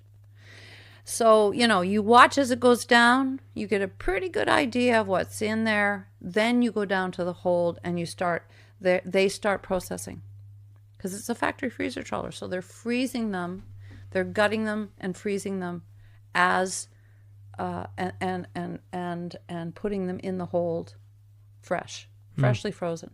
So you're down there, you just have to go down there and watch what's coming in. And then there's a big hole with offal. So what's in the guts? You see any haddock in there? They might want to get rid of those because they don't want to get kicked out of the zone. So there's always tricks, right? So you get a pretty good idea of what, and then you go, of what's coming into the ship, and you do it. I did it for many, many years, 8 years. And then you go up, and every night the technologue would write in the logbooks what was caught, how much was caught, what was frozen, what was bycatch, what was fish meal. Fish meal, all the offal goes to fish meal. You could tell an awful lot about what was on a ship by the fish meal, because you work backwards. It's just science, right? How much offal to make a bag of fish meal. You just figure it out. And if there was a lot of fish meal and not enough fish in the log books, you'd say, well, hey, something's a little bit odd here. You got all this. And not only that, but I would go and count the bags. The bags were easy to count. I didn't like going in the hold because my hands used to freeze up. And I used to worry about, and I'd be there by myself in the hold. Fuck, if you slipped and you had to climb up these cold metal frozen ladders to get out straight up, right? And you're there by yourself. It's like, yeah, I used to do it for like the first 2-3 years, and then I wouldn't do it anymore. I just like, you know what? I was good enough at my job, I could figure, I don't have to go down and count the boxes. So did you realize, I listen to all that and I go like, when you're understanding that you're in, at times, a perilous position. You're in a spot that is maybe not... Yeah. And you got no friends on board. WorkSafe BC would not like it. They'd be like, you're not going down there without another person, and you're going to have this, and you can only stay down for this many minutes, right? That's right. Did you ever, you said you started that in 1985? 86? 85. So you're doing it 6 years before you ever get anywhere near the storm. The storm. Yeah. So you obviously enjoyed it. You talked about I loved it. You talked about the sea calling to you when you went out there. You loved it. I loved it. It was hard. It was hard. I felt pride in the fact that I was really good at my job. I had pride in my job, in my work. I like my own company, so I don't mind being alone. It's a privilege. It was a privilege to see the things and experience the things that I experience. Very few people in the world experience those things. Have seen moonlight at 2 a.m. While you're hauling back and you're looking around and it looks like little mushrooms all over the deck because their hard hats would glow, That's all you could see with little hard hats and maybe a couple of lights on the fish. And like it was a privilege to see and experience something that, it's been with me my whole life. It'll be with me my whole life. I've written so much about it. So visceral, right? So cool. I loved it. Yeah, I loved it. In the years preceding 91, was there any a time that you experienced anything remotely like that storm? I mean, you talk about going out and every time there was a storm. Oh, yeah, there were gales. So a gale, so there's a system of accountability in terms of what is a storm. So it's called the Beaufort scale. The Beaufort scale goes from 0 to 12. Right. So each graduation is a little bit different. And I actually had to do climatology. I took climatology. So I had to, every day, gauge, I had like a sheet and I had to estimate wind speed and how much rain had fallen and what's the sea, what Beaufort is the sea, and what was the trough, between the peak, the top of the wave and the bottom of the wave. What's the trough and how close they are together. And so I used to do that every single day. So you get really good At looking at the waves at and the sea knowing and knowing what the you're in. weather is. Yeah. Yeah, you can just look right away. You know, are there white caps? How big are the white caps? How close are they together? You know, so because you know these are 350-foot boats that you're on, so you're on the bridge. It's quite high up. You're not like right down there at the water, right? So yeah, no, I've been in lots of storms. I've been in lots of storms, and storms that were so bad that you couldn't fish. So when a storm is really bad, so we're talking, you know, a heavy gale on the Atlantic Ocean, and I've been in like I worked in the winter too, where it's ice, so that the whole boat is covered on the windward side, covered in ice, just heavy ice, like thick ice, like, you know, so that the crew would have to take mallets and go bust out everything off. Yeah, pound the ice. That's when you're really glad you're a fisheries observer. Yeah, I'm just staying here in the bridge watching them pound the ice because the whole boat is listing. Because it's so heavy, right? So heavy with ice. Oh, yeah. Huh? But anyway, bad weather, we would jog. So that means we can't fish. And sometimes we would jog in the lee of a piece of land. Like, so Cape Brace in Newfoundland is like a peninsula. And we would sit in the lee of the wind and wait the storm out. So just hide from it. Yeah. You just wait. Because you can't fish anyway. And sometimes, you know, the storm would come upon you and you'd be fishing. So you still have to haul back. Still got to get that net in, right? Or you lose the net and you lose a lot of money. And people, you're not going to do that. No. So, yeah, I've been in a lot of bad weather. So this storm then, when it's starting, are you even, like, you can see the water starting to pick up, right? You can see the waves. You're going, oh, we got something coming. I had no idea. So in the Japanese boat, so it was a Japanese tuna trawler. Mm-hmm. So they're a little bit different than the big boats that I used to work on. So a tuna trawler is only 150 feet long. And it sits, the one that I was on, the Eishin Maru, was out of Hokkaido, Japan.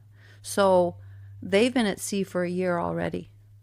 They just follow the tuna wherever they go. They don't go home for like a year and a half. It's just brutal. Brutal life. They drank a lot, just so you know. They really like CC, Canadian Club whiskey, rye whiskey. I had a bad experience once when I was 20, so not for me. Even the bottle just makes me shudder. But so the 150-foot boat is not a big boat, right? So you'd think that it wouldn't take a sea well, but it actually took the sea better than the big boats because it was a concrete hull. So they sit really deep in the water and they've got a lot of tuna in there, right? So the ballast is really, they're beautiful boats, beautiful seaworthy boats. So they're not the kind of boats that you worry about. When you're deployed to a Japanese boat, you're like, yeah, it's all good, you know. What you don't like is the Japanese. And just because of the way you're treated. Because you're treated like shit. Like nothing. Especially, even the guys. You're treated like you're an infidel. Like, I'm not kidding. So you're not Japanese. It doesn't matter that you're female or male. You're not Japanese. And you were not treated with deference. Any other boat, any other foreign boat, you were treated like you were goddess. You were the goddess. Anything you want, anything you need, you know, we'll bring it to you. But on the Japanese boat, they would just blink at you. You'd tell them that what you need and they just blink. So does that mean you got it? You understand? And remember, they speak Japanese and you don't. So there's that communication thing. But I mean, I've been working at sea for a long time. I know how to communicate without knowing the language. I learn all the numbers and all the names of the fish and haul back and setting and The high key flyers, terms. all the key terms, so you know. You could just use a piece of paper and you can draw pictures. You can do, like, communication is not that big of a deal after you do it for a long time. Because you know how to, you know.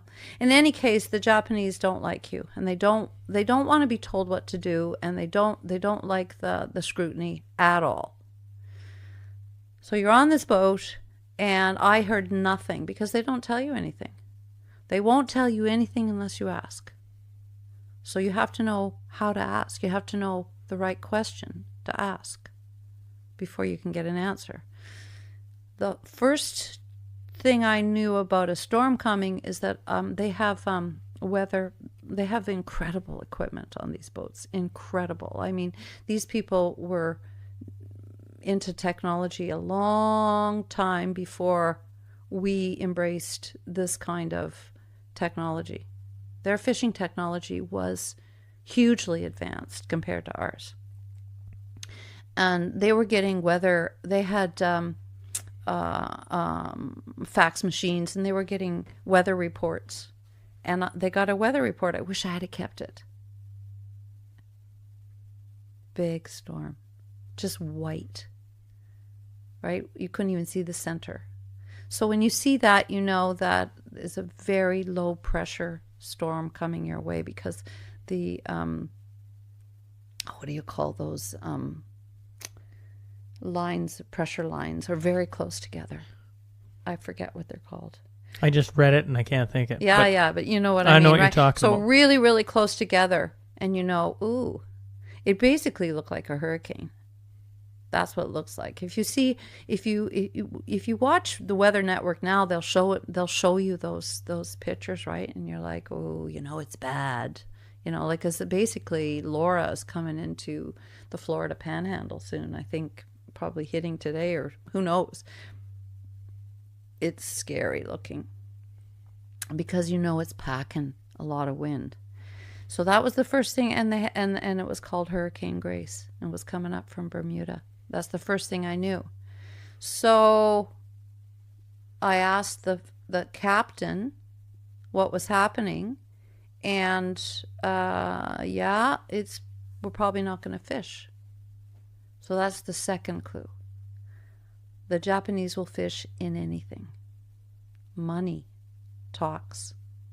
Money. If they're not fishing, they're not making money. And if they're not fishing, it's got to be bad. So it's a long line. It's about 120 kilometers long, and punctuated by high flyers that sit above the water. So the long line is in the water catching tuna, right? And so 120 miles of tangled line, or broken line, or searching for line. So if it's really going to be bad weather, they don't fish. But it's got to be really bad. So that's when I knew it was going to be bad, because they weren't going to fish. They'll fish in anything. I have been on the deck. I've broken ribs on the deck. Just been thrown into the ice house door. And a longliner, the tuna comes up over the side. It doesn't haul back over the stern. So you head into the weather, or head into and the coiler is just coiling the ropes up as they come in, and then the high flyers come in, and they take them off, unhook them, and if there's tuna, they unhook them and measure them, gut them, freeze them. Yeah. So the weather that comes, and so there's a board on the starboard side that they take off. You know, like it just slots in. So when you're steaming, of course, it's all good. But when they're bringing in tuna, they have to have a place for the line to come in, and they have these pikes. They have to pick the fish up. I'm sorry, fish up with. Yeah. So the weather, they fish in anything. and anything. Honestly, So it's friggin' scary. You're out there with your survival suit on, and they're all there in black rain gear. We've lost people in the ocean, and they don't swim. I was on a boat once that searched for 3.5 hours for a lost sailor. Gave up. And then what happens? Then they go back to fishing. It's just a different world. Right? And you're worth nothing to them. You're worth nothing. You're a thorn in their side. It's a very unsettling feeling to be on a Japanese boat. I'm not saying this because I'm a racist. No, at all. This is what it was like, and they didn't like me at all because I was. Let's be very, very clear here. Yeah. I know the world we live in is different now than it was then. But what you're saying, there's no. I don't get any racist from it all. It's a very intriguing look back. Yeah. Yeah. So I find it. So the first thing you get is a weather report that Hurricane Grace is. That's right. Yeah. Then they say they're not going to fish. So what do? You haul an ass for the coast, or the truth is, I was happy. The first thing is that you're happy because I worked 15-hour days. Yeah.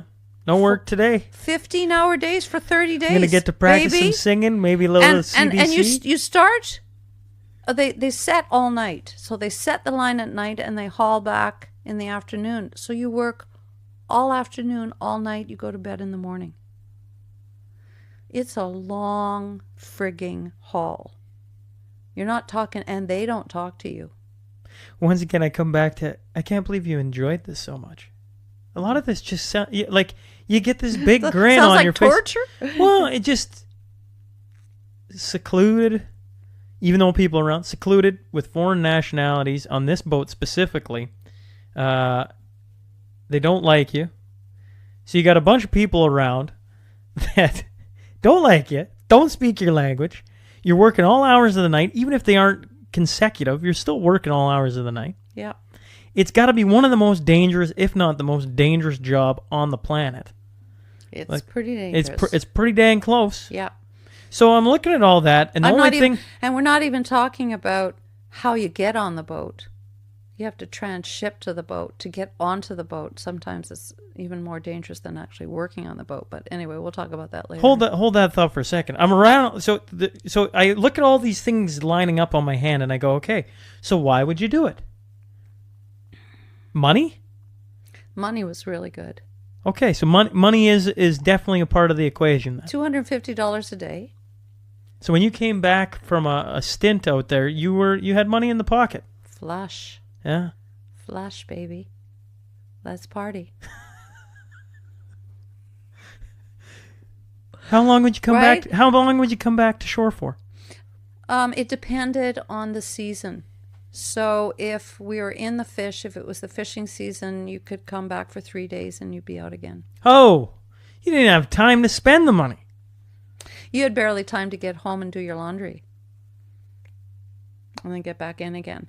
But when the season was over, you had a month off, 2 months off. Well, you earned it, though. I traveled. I was in Thailand and Australia and Malaysia and Bali and Australia, or the Philippines. I went to, right? I would travel. I had the money. Young, single, and tons of money. Yeah. And I was good looking, too. So, yeah, I had it all. And, a pocket full of confidence, right? Yeah, right there. Okay. I can't. That makes sense then to me. So let's go back to this then. Actually, before we get to the storm, you were saying getting from the coast to the boat was sometimes the most dangerous because you're out in a smaller boat getting hauled out to a... That's right. We would have to take launches. If the boats don't come into the harbor to... it used to be in Halifax, Pier 21, Pier 22. Yeah. You would have to... they would anchor out at Chebucto Head, which is the mouth of the harbor coming in, and you would take a boat launch out to them. Or you would take a boat launch out to another boat, and then that boat would go out to the fishing grounds, and then you would get off. Oh yeah, it could be very, very dangerous. In fact, I believe that was the most dangerous part of the job, was getting on and off a boat. Think about it. Think about a 350-foot factory freezer trawler, and you're in a tiny little lifeboat, and you have to get up, and all you have is a rope ladder. So you got to wait, and the waves are pounding against the boat. So the waves are smashing against the bigger boat, right? So the lifeboat is going like this. So what do you have to do? You have to have really good timing. You have to wait until that split second where you grab the rope and scramble up and don't lose your leg in the next smash, right? And getting off of the ladder, actually that was easier than actually getting onto the lifeboat. It's easier to go that way than to go back, because you got to jump. It comes up and and there's a hole in the lifeboat. It's not an open lifeboat. It's an enclosed lifeboat, round, like the Russians have these rounded. In fact, my husband came to get me in one of these. That was the first time he met me. Was in a lifeboat. He was the navigator and I was the lady. That was fun. He came to get me, right? He's like, who is this crazy woman? And so getting on and off the lifeboat. In fact, I have refused to leave a boat before. You get and then people are really pissed off with you. You're because that's money. If you're not getting off, then the other fisheries observer isn't getting on, right? But we're still getting paid, right? Aren't we? We're still getting paid. But if the weather's too dangerous, you have to make those decisions, right? It's your life, nobody else's. I learned very early on that you got to look after yourself. And it's your responsibility. It's no one else's responsibility but yourself. So you do learn to have a heck of an attitude early, because you have to, you have to have that confidence. You got to make split-second Do you decisions. miss that adrenaline rush? Oh, like, love I it. mean... Do I miss it? Yes. I talk about the money. Yes. But the adrenaline Yes. that you must have felt almost every single day. Not only the adrenaline, but the enormous confidence it gives you as a human being, that you are able and you're smart and you're a survivor, right? I know I'm moving around, right? Just that whole, this is what a lot of women don't, or a lot of people maybe don't find. It's when you're successful that you learn to trust yourself, trust your gut. That's a big lesson in life, is learning to trust yourself, right? And only yourself. It was hard to get married. Really hard for me. 38. And I had done this my whole life. I had gotten to a place where I knew that if anything should happen, I could handle it. I could learn anything. I still feel that way. I could learn anything. If I have to learn it, I'll learn it.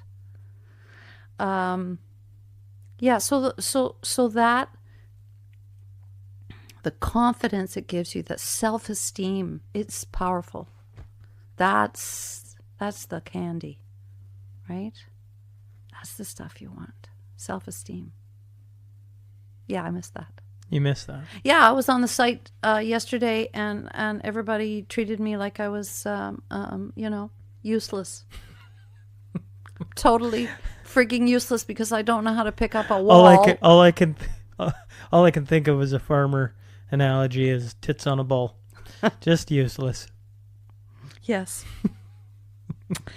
So sometimes, it's nice to be acknowledged that you actually have something. And so Some that's value add. yeah, so that's why this aging thing and retiring. I mean, I was a hugely popular fitness professional. I was an expert, and I had the most fun. My classes were the most fun and the most rewarding classes. So I had a huge following. And then I was retired, and I was nobody. It's just a silly question. You ever thought of starting a podcast or something where you talk to people? Yeah, all the time. So why don't you do it? I think you'd love it. I think you were probably one of the, we were talking about this last night, how easy it is to fall in a groove. But this is, man, I came here wanting to talk about the perfect storm and other things, right? I know. And I'm know so sorry. No. but it's not like this is painful for me. This is quite enjoyable. Certain people just have the knack for it, to sit across from somebody. Yes, I'm very erudite. But because I'm so good at so many things, it's really hard for me to focus on one of them. Like, truly. Right now I'm building a house. Mm-hmm. So last year I had cancer. I had to get through that. So that was my focus. Okay, so this year we're building a house. Well, I got to get through that. So next year is anybody's guess.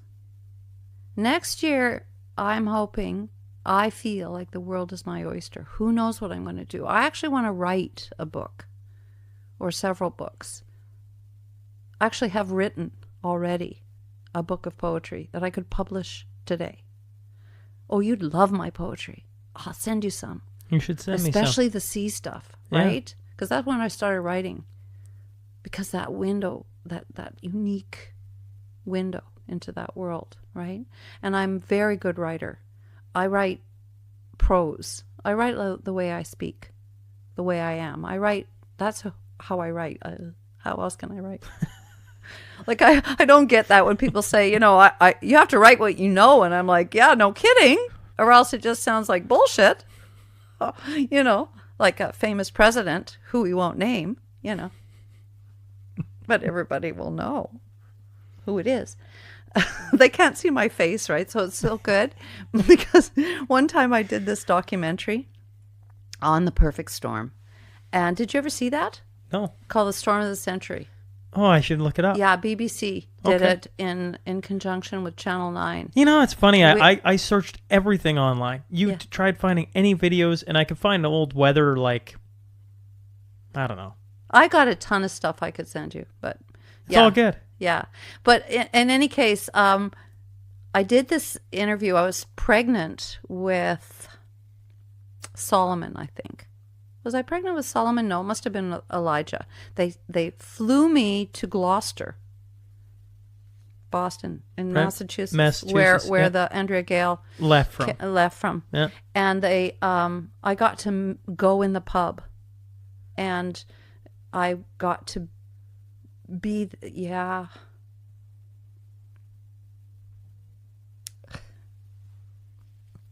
got to be at the place where on the monument for people who died at sea, for those who go to the sea in boats. So I came home, right? And a lot of them didn't come home. I got to go right there from where they left, and they never came back. Why did they bring you there? I don't know. We did the interview on a boat, and they blacked out everything in the boat, right? I don't know. Maybe they wanted this, right? Maybe that's what they wanted. I know, but that's the feeling. It was tough. It was really tough because I'm the lucky one. I told you that before. I'm the lucky one. I survived, but I survived with a little bit of survivor's guilt. Certainly the cancer did that too, right? But there are people who didn't survive, and I did. So I can be blithe about cancer, can't I? That's easy for me. I'm not battling, right, this very moment. I'm going to live a long life. My dad's 93. There you go. Yeah. But no, I went to Gloucester and we did the interview there. And when my husband saw it, he said, "Oh my God." He said, "You're just like a monkey." He said, "Your face, you're so hypermobile, Animated. right?" And then I watched it and I was like, oh my, I was just mortified. So I would rather people hear me rather than see me. Not because I don't like what I look like or I'm ashamed of who I am, but it's just, we're all struggling to love ourselves completely. And I don't know anybody who loves themselves completely all in. And I'm, one of them. Don't love that. See myself and go, gosh, do I have to do that? Apparently, yes. Yeah. I hate to bring it up, but going back, we've talked about different parts of working on the sea and your love of working on the sea and everything that came with it. Do you guys head in then? Is that you see the weather coming?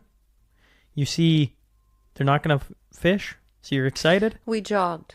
And you jog. We just jogged. So jogging means that you stay in one place. Oh, you stay in one place? You just stay in one place. So you're going to jog it out. So you're just going to essentially... you're going to wait for the weather to come and then you're... So at what point does the weather come and you're like, oh, that was a poor choice? Well, you have... Okay, so when you're on a Japanese boat, you're not alone. There's probably 6 to 7 other boats. And we're all in a line. And we all fish in a line. So like parallel lines. Really? Okay. Yes. So they're all jogging too. Yeah. And so you're all sitting out there just jogging along. And they all have fisheries observers on them. And we've all done this before. Okay. So this is... Oh, no, and I'm happy. I'm not working. Yeah. This is standard operation. Yay! I can read. I can sit in my bunk. I can muck around. I can catch up on all the paperwork, right? I have to, there's a crap load of paperwork. You're just always doing paperwork, right? Research paperwork and blah, blah, blah. So I'm very, very happy to not be going anywhere until the weather hits. And so basically I'm in my bunk sleeping when we lose the bridge. So it's really a shock and a surprise. It's not something that you think of is going to happen to you. You just don't imagine that you're driving down the highway and you're going to get hit by a car the next second. Do you? Do you anticipate that? Because if you did, you might, You wouldn't drive. Exactly. Right. Or you'd maybe stop or... the fact that you're jogging and 6 other boats or 5 other boats are jogging along with you says everybody just thought, it's a storm and it's going to come and it's going to pass and it's going to be okay. So nobody knew how bad it was. How powerful the storm was going to be, because what happened is that so this hurricane forms off of Bermuda, in the warm weathers of Bermuda. So it's I think they called it a Hurricane 3 at that point. It starts to move up the eastern seaboard. It doesn't move onto land. Okay, so it just skirts land. So it's just gathering power. It does create quite a bit of problems. I mean, there's still a lot of damage in Massachusetts. And but what happens when it gets to it's about, let's say, I'm just thinking about 300 kilometers off the the southern tip of Nova Scotia would be Yarmouth down there, and it starts to veer into the ocean. So its trajectory changes and it starts coming towards us. At the very same time, there was a low pressure system coming down from Labrador, Quebec. Mm-hmm. So cold weather, low pressure. So they met in the ocean about 300 kilometers. I was about 150 kilometers offshore, off the Scotian Shelf. This happened another 100 kilometers or 50, I'm not quite sure. Yeah, but close. Out there. Then something bizarre happened. It went retrograde. So which means it, instead of just spinning off into nothingness, it came back to shore. So this very rarely happens. So who could have predicted it, right? It came back into shore. The Andrea Gale was on the nose and tail of the Grand Banks of Newfoundland, fishing swordfish.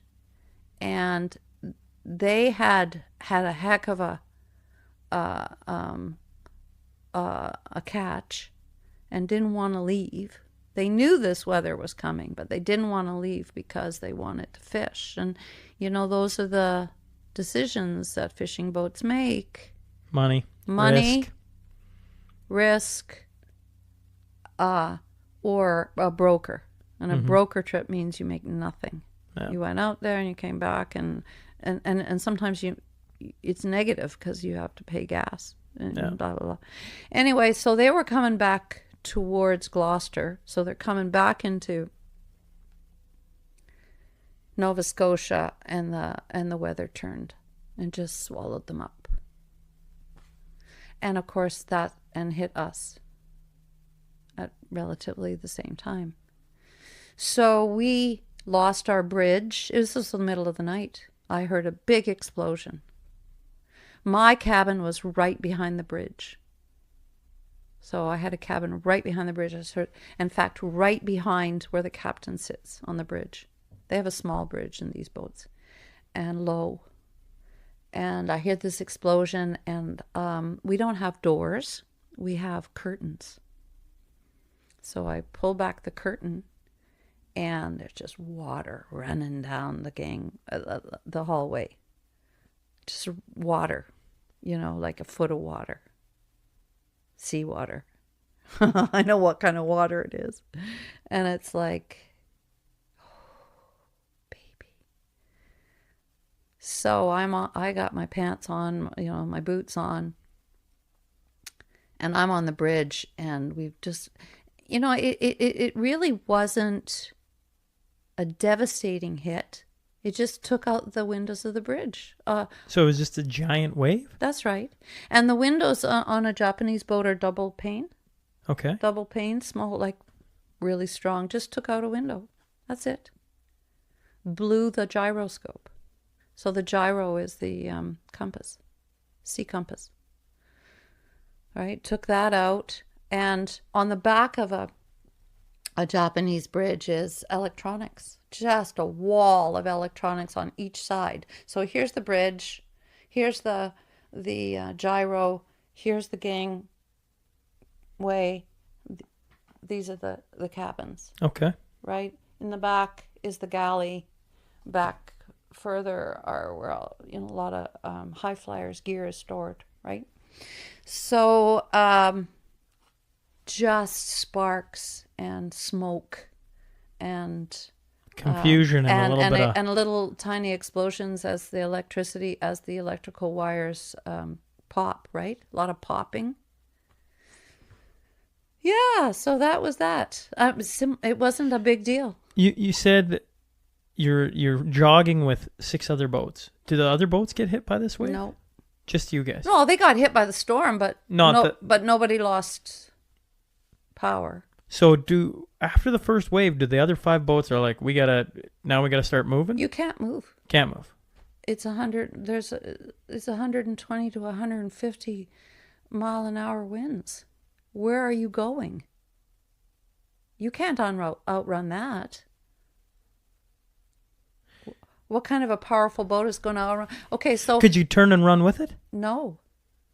Okay, so when you're jogging, you have to head into the weather. Okay. Right, you have to head into the weather because then you have some control, especially if you've got power. So you keep the nose into the weather. Yeah. So you're up and you're down, right? And you're up and you're down. What happens if you turn broadside? What happens? Wave comes over top. That's right, broadside. So you never want to go broadside in that kind of weather unless you can turn really quickly. But in a big boat like that, that would be non-existent. Well, not only that, but we were in the eye of the storm, which we didn't know at that time, but the eye of the storm is where there's a confused sea. So the sea wasn't just this way. It was You're this getting way. slammed from everywhere. That's right. It was like a cork in a bathtub. You're just being thrown every which way. You're just like on the surface. So there was no way to get back to shore. That is impossible. No, you can't get back to shore. No, that window's been closed. Escape is out the door. So now it's just hold on and... That's right. Hold on and... So anyway, not long after this happens, the captain...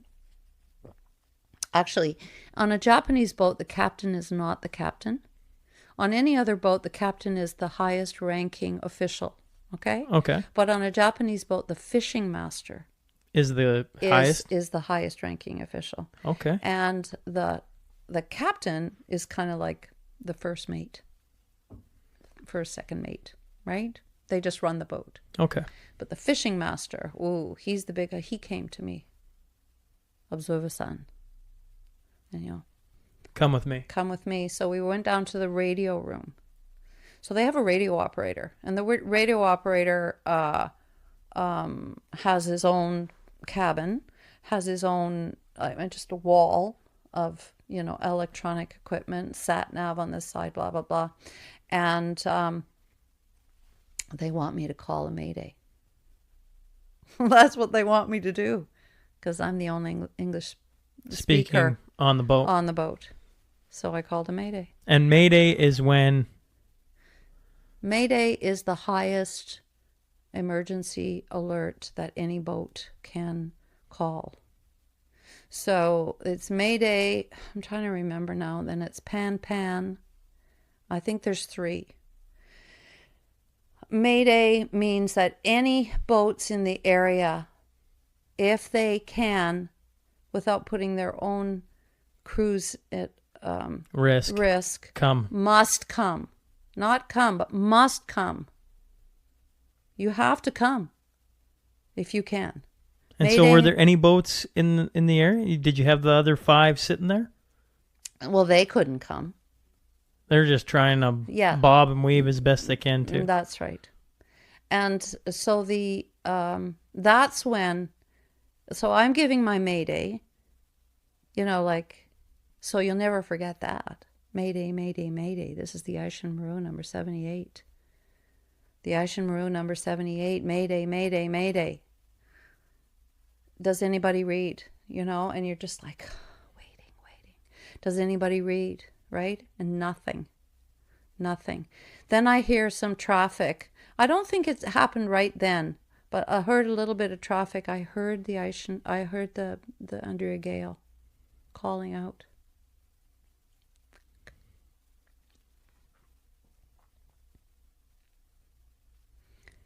Calling out for help. I was probably the last person to hear them. That's all I heard. I didn't even know who they were. I had no idea. I had nothing, no information. It was like a month later, after I talked to Sebastian, he wrote the book. I didn't know anything about them. I was just trying to get somebody to come and get us. So the Coast Guard in New York City heard me, picked me up. New York City Coast Guard picked me up and patched me. So they were the first ones to answer my call, my mayday. They patched me through to Halifax Coast Guard, and Halifax Coast Guard broadcast the mayday broadband, right? And there were other fishing boats out there. There were Canadian trawlers out there, but they couldn't. In fact, I'm trying to remember the name. It's been so many years now, right? It's almost 30 years. It's almost 30 years. 29 years coming up. Yeah, 29 years. But I'm trying to remember. Anyway, one of the boats I had actually fished on, and it wasn't the Cape Wrath. Anyway, one of the Cape boats out of Louisburg, Nova Scotia, responded. Oh yeah, we're sinking. That's not my fault. The mic is sinking. Oh, that's my favorite commercial. Have you ever seen that commercial? We're sinking. We're sinking. It's a radio operator in front of doing exactly the same thing as I'm describing to you. And he's got the microphone on, like just like, or he's got his headphones on. We're sinking. We're sinking. And the radio operator says, "What are you sinking about?"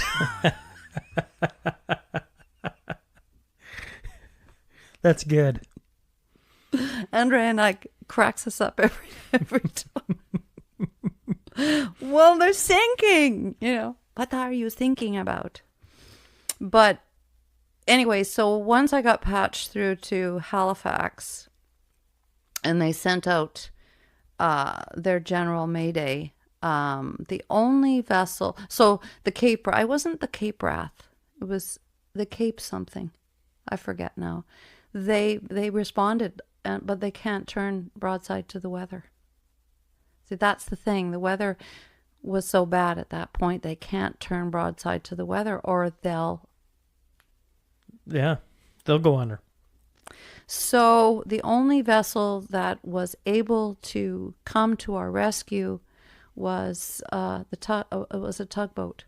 It was sitting offside the drilling platform of Sable Island. So Sable Island gas drilling platform was not operational yet. They'd been building it, and so right now my mind is blank. I can't even see the name of that tug in my mind's eye, but I will in a second. Anyway, so they were the only ones who could respond to us. Why could it? I obviously know nothing about boats. Why could a tug go out in that type of weather? Because they're built differently. Fishing boats are, remember I said that they're really, they sit really high in the water, and they're just like little corks. They just can get smacked around, But those big waves wouldn't do that to a tug? A tug, that's why you see tugs dragging huge barges in the ocean. They're just made to not... And they're really powerful. They have powerful engines, and basically that's for towing capacity, right? They don't need it for this tiny little tug. Yeah. They're not big boats, right? He was the only one who could come to our rescue. He was the only one who responded. So he turned in my direction. They were doing 2 knots in that weather. And I was talking to him. I can't believe I can't remember his name, but there you go. I will shortly. I'm slightly discombobulated at the moment. But like I'd be talking to him, and he's saying, "Yes, my dear." He said, "We'll be coming out. We're coming towards you. Don't you worry." Like that's what he called me, my dear. Don't you worry, my dear. He was probably a Newfoundlander. We're coming out. He said, but we's jogging only at 2. We're doing only 2 knots. And I'm like, he said, they's all sick. So he's the only one on the bridge. The whole crew is sick. Because they are taking a beating. They're taking a frigging beating just to do 2 knots, right? I guess the cookie had made a bunch of sandwiches. And nobody was eating those. Right? How long would 2 knots take him to get to you? It took him a day and a half. Took him about 35 hours to get to us. And the weather started to ease late on the next day. Right? This happened on the 30th. Yeah. Of October, right? They call it the Halloween storm too. Yeah. Yeah, they got a bunch of different names. For it. But for 24 hours plus. Yeah, he was steaming towards us. And you guys are out there. Yep, at the mercy. Oh yeah, at the mercy. So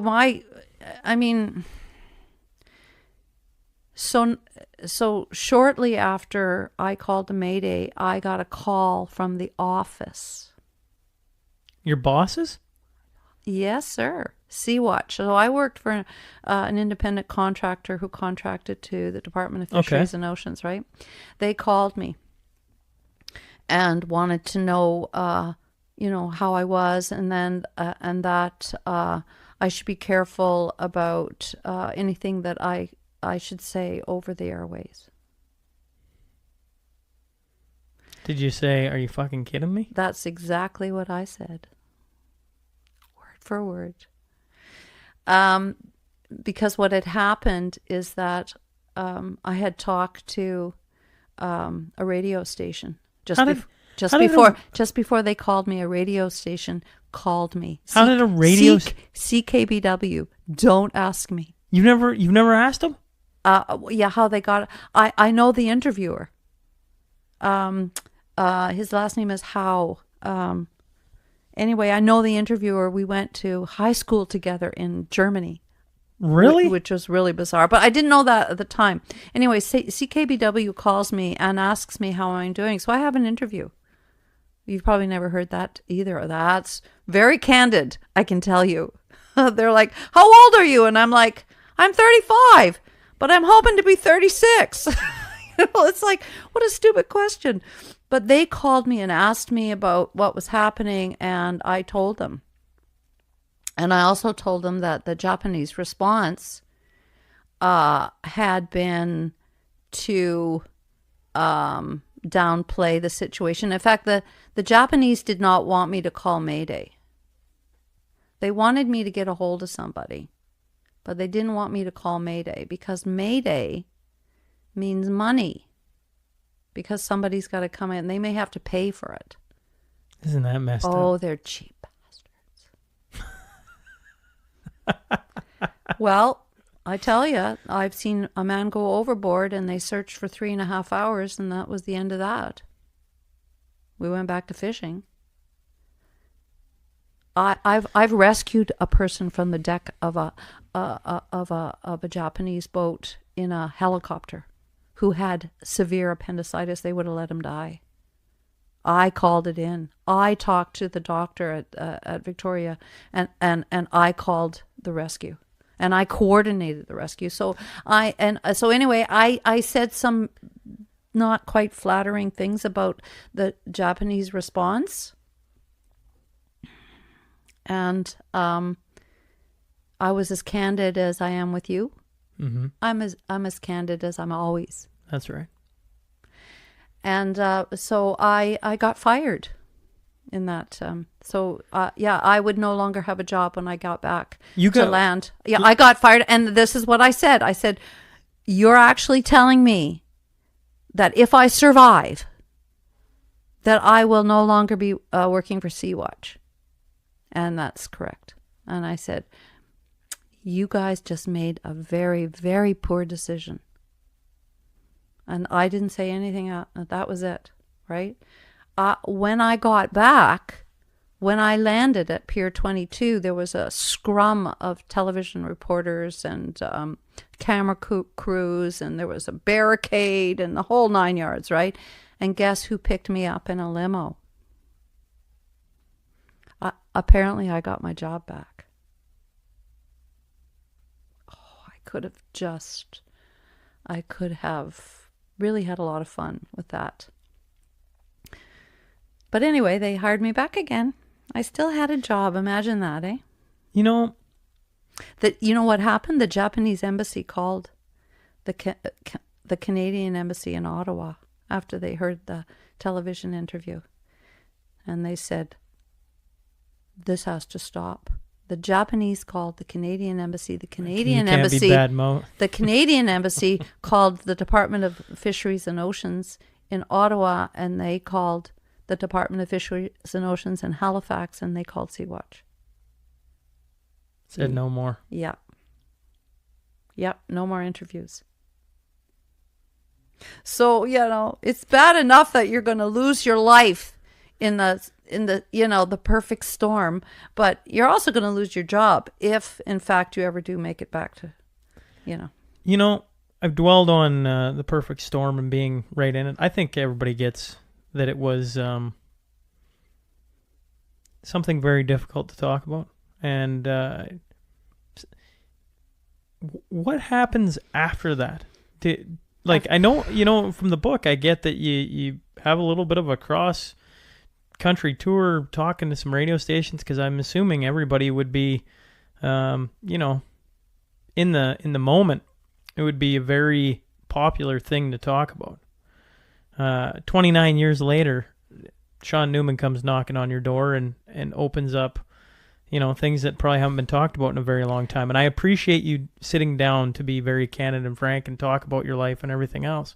It has been very, very enjoyable, to say the least.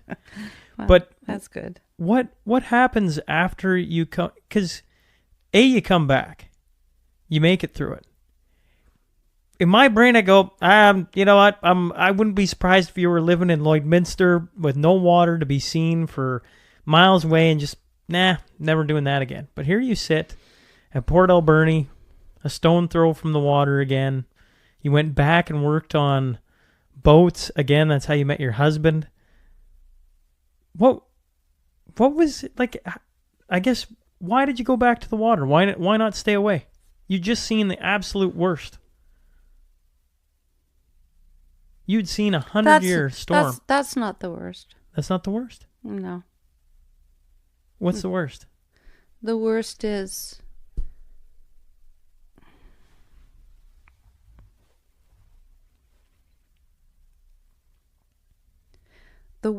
being a refugee and losing your life on the Mediterranean, trying to get to a life.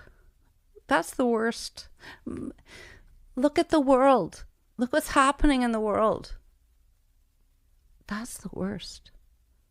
People with no hope. Families with no food. Syria, Iraq.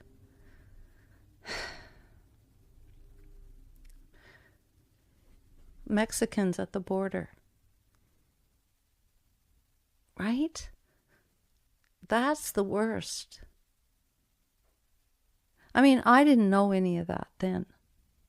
So my going back to sea was a simple decision that that wouldn't beat me, right?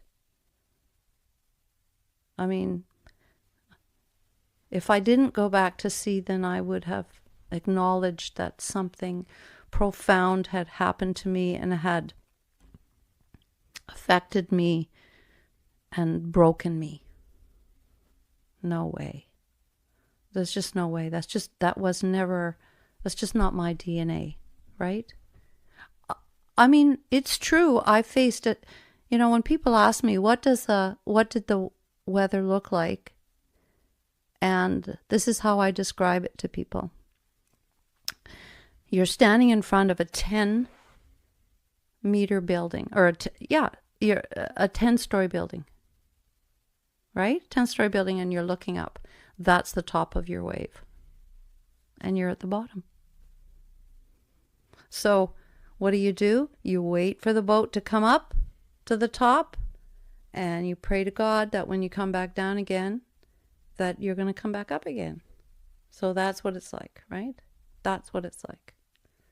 But that is nothing compared to what people in this world are experiencing right now.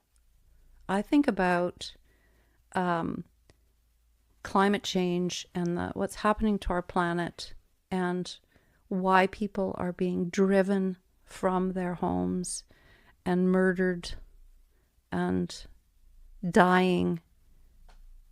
And how can I feel that that was a pinnacle of anything? It's just something I survived. You go, right? You put it behind you. You're alive. You're breathing. You still have a job. Hoo-hoo, right? And the ocean is so unpredictable, mercurial, fascinating, terrible, fabulous place. It's so everything. I couldn't give that up. I love my job. I just loved my job. And I went back to sea for 3 years until I actually was pregnant with my first child when I did a documentary for Land and Sea on being a fisheries observer. Have you ever seen that? Oh, I gotta send it to you. It's actually pretty good. It's not bad. I do the voiceover myself. Yeah, no. You send me all that. I'm gonna have to take a trip back here and have round 2. I know. No, I think that we are too focused on our self-importance, on our own experiences as being everything. I don't think they're everything. I think they're part of everything. We're just part of everything. We're not everything. That's a conceit. I think it's a lie, actually. I think it's a lie when we allow ourselves to be so focused primarily on our own well-being, even our family's well-being, that we refuse to acknowledge that we are part of something much bigger. And it doesn't make me feel small at all. It makes me feel connected. It makes me feel like I know I haven't done enough. I feel like I haven't done enough, but it just gives me more incentive to do good in the world, to be good, to be true, to make a difference. I feel really strongly that I'm going to make a difference. I don't know how yet, right? That's that next chapter thing. It's a weird, it's a weird belief to have. I don't mean weird in the sense of bad or anything. I mean weird. It's a strange feeling to know that you can do more, or that you should be doing more, or that you can do more. Well, we all have to have a purpose, right? And as I said, your purpose changes. Your reason for living and being changes. And so I feel that I've launched my family. Now it's time to launch the next part of my life. And what is that going to look like? It has to have meaning. It can't be just, I'm just going to Europe and I'm going to tool around. It's going to be, I could do that, right? I've earned it. I feel I've earned it. But that's not going to fill the void. That's not going to fill the hole, right? That's not going to put me in the light. I want to be in the light. Well, that's where we're going to leave it. I've really enjoyed this. I hope you enjoyed it too. I hope I haven't been too dug too hard on you. But I really do appreciate sitting across from you. That's good. Thank you. Hey, thanks for tuning in, guys, to another Throwback Thursday. Well, we're a week in on holidays, and it has been maybe not I wrote about it on Substack, maybe not the quiet holiday I thought it was going to be to start. We've had not only Casey sick for, 3-4 days now. Mel got sick. Mila got sick. Teresa got sick. Everybody's getting sick. Not this guy this time around. But funny story, it was July 4th. We dropped the kids off to go have a sleepover over at their aunt and uncle's. And we get a phone call at, 9:30, 9 o'clock, somewhere in there. And Casey had started puking. All right, we'll drive over and pick him up. So we had to, drive about a half an hour. So we went to drive and grab him. And on the way back, we get like 10 minutes into the drive. And Mel goes, you got to pull over. So I pull over. She starts hacking up on the side of the highway. I got Casey hacking up in the back seat. Mila's sitting beside me, and we're looking up. It's July 4th, right? And if you've ever been to the United States on July 4th, you're missing out. So we look up, and I don't know if every state does it this way, but one of the things I learned when I first started dating Mel years ago was she lives just a little ways away from a dam on the Mississippi. And so we'd walk to it and go stand on the dam. This is, once again, like 15 years ago. And it was like 360 fireworks. And I remember that memory's imprinted on me. As, we were watching it back then. I was like, wow, there's literally fireworks going off everywhere. Now, I come from Lloydminster, and Canada Day is such a letdown, What was it? Montreal canceled their Canada Day because of road construction. It's just not even in the same ballpark, folks. And so, in Lloyd, you drive to the one spot and you see fireworks for, is it half an hour? Is it 40 minutes? You get the point, and then you drive home and that's it. So 15 years ago, going to the dam and standing on it and looking around and just being like, this is insane. There's just fireworks everywhere. Okay, fast forward to I got Mel puking on the highway, and I got Casey puking in the backseat, and I got me and Mila sitting there, and we're looking up, and there is 360 fireworks starting, right? This is just as it's getting dark, and the fireworks start going off, and I'm like, well, Mila, you're not going to find much of a better show than this. And I just kind of chuckle. I'm like, in the back seat, on the side of the highway, or up in the sky, it's kind of like you can't make this up. And so Mel gets back in the vehicle, and we drive for about half an hour, and the fireworks never stop. Like, they're just going on and off nonstop. I'm not sitting here acting like it's every mile there's a new set of fireworks. But at the same token, every mile you can see fireworks. And sometimes they're right alongside the highway. Sometimes they're big shows probably in some of the little towns we're going by. But they don't end. Actually, we get home, and Mila's like, Dad, what is that sound? I'm like, that's still the fireworks. They went off until 2 in the morning, folks. So, like, it almost sounded like rolling thunder. That's how many fireworks were going off. Anyways, that's the story from the first week here of being on holidays. Now, Judy Reeves... you might wonder, a lot of people ask, what's the most memorable podcast? And I picked out the first two for Throwback Thursdays. First, it was Don Cherry, obvious reasons. But this one may surprise a lot of people. I tell people, and I don't know if people go back and listen and go, oh, that was a phenomenal episode or not. I have no idea. But for me, this episode really hit me square between the eyes. And you'll go listen, you go, well, what was it? And honestly, it's like in the first 6 minutes, maybe less. I've listened to it so many times. I'm like, how did she know? How did she know? And it's funny, I don't know about all of you. You sit and listen to me all the time, and you can probably pick up when I'm starting to dig into something or ask a certain question or say something, and you can probably hear my brain ticking and going, that doesn't make any sense.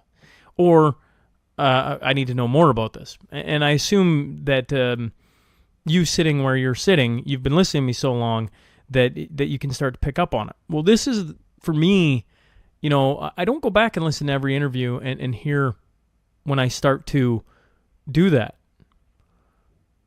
This is the first time somebody is staring at me and seeing something isn't computing.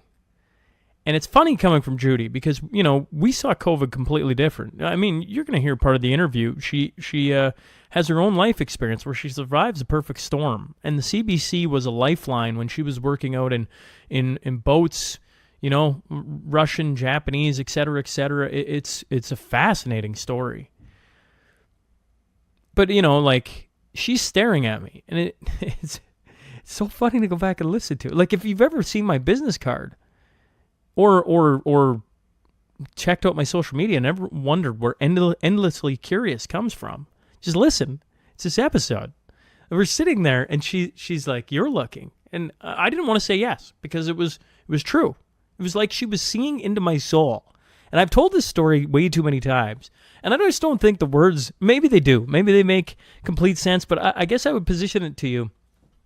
Have you ever been just sitting there and you got something on your mind and somebody just can see through whatever you're putting out there? And you're like, how can they do that? I don't want to admit it. But yeah, I am looking. And probably the reason I didn't want to admit it is because Judy didn't see COVID the way I saw it. And that was, late summer 2020. And I hadn't even admitted it yet. Sure, I'd started talking about certain things, but on the podcast, I hadn't. On the podcast, this is almost a full year before I do my first episode on COVID. So, I go back and I listen to it. I'm just she could see that something wasn't computing. And I was looking. I was I was trying to make sense of the world. I was trying to understand how it worked. And this is, a woman who, once again, I have a ton of time for, but did not see COVID the same way I was seeing it. We when we met with family out there, we met all outside. We had to wear masks. Maybe we didn't have to wear masks. But we weren't allowed to touch. We weren't allowed to hug. We weren't, and we respected that. I mean, this is so early on, I didn't know what the heck was going on. But I did all these interviews outdoors and spaced and all the things, right? And I was like, but this doesn't make sense. And here's this lady who can just see it through it. And then, picked up on I wasn't calling myself a journalist. In fairness, I didn't think of myself as a journalist. No, what do I say? I'm a curious soul or something. I laugh at myself, just dancing around what it actually is. You're a journalist, man. Just get to it. But, you hadn't developed that part yet. It's such an interesting thing for me to go back and listen to. And I don't know what all of you think. I guess I'd be curious to know what you guys think. I don't know if this is a good interview. People ask me all the time, what's the best interview you've ever done? And I point to this one a lot. But it's selfish reasons. And Judy gets it. Because I'm looking exactly for the courage to do what I do a year later. And she knows it, although she doesn't understand it, because obviously, if she knew I was going to start speaking out about COVID, she probably would have never said that, right? It's like this unintended consequence of being direct with me.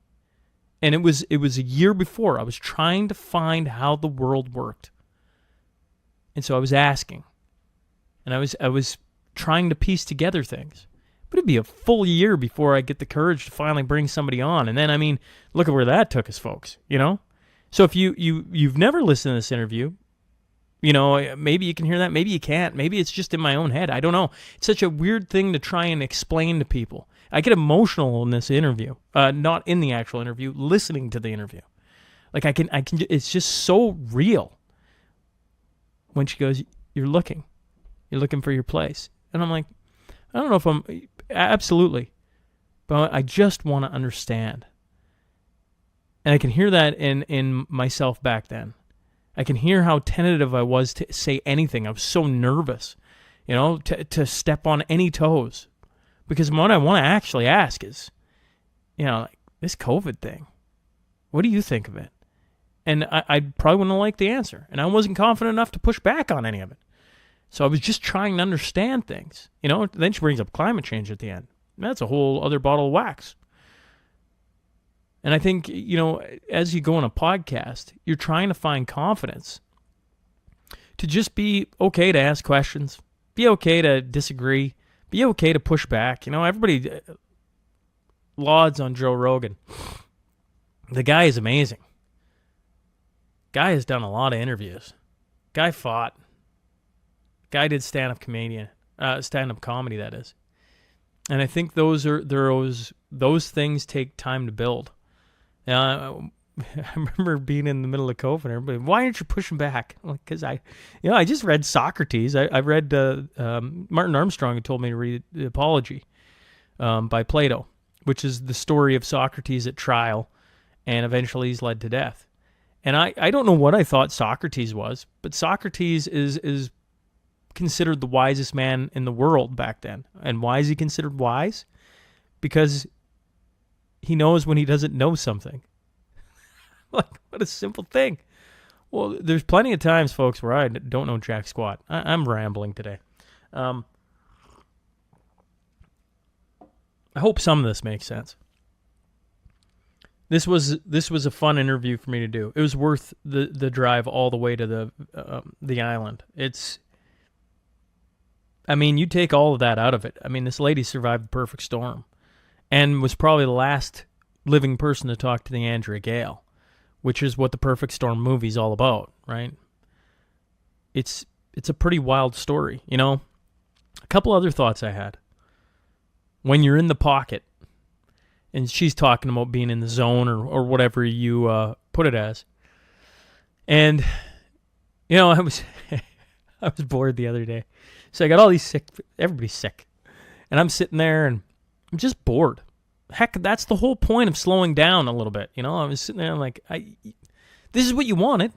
You wanted to, just relax for a bit. Now you're bored because you're just sitting around doing nothing. But, I'm not saying I want to do this every day, but, so you're sitting around doing nothing. And I'm laughing. Okay, let's go home. And you're at home.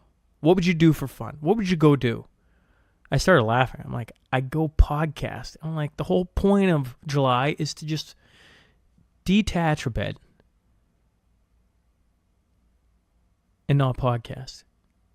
And yet, when I podcast, I feel like I'm in the pocket. And in the pocket is such a special place to be. And so here I sit in Minnesota, and I'm like, what do you want to do? Well, I've been waiting. I didn't realize these Throwback Thursdays were going to have me rambling for this long. But I've been waiting to get back in front of the mic and ask questions and talk to people. And I guess relive some memories, because Judy Reeves is that for me.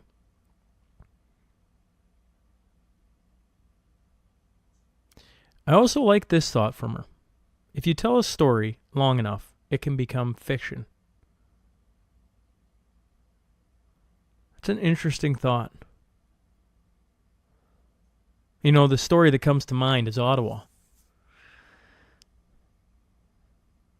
And I got some work to do there.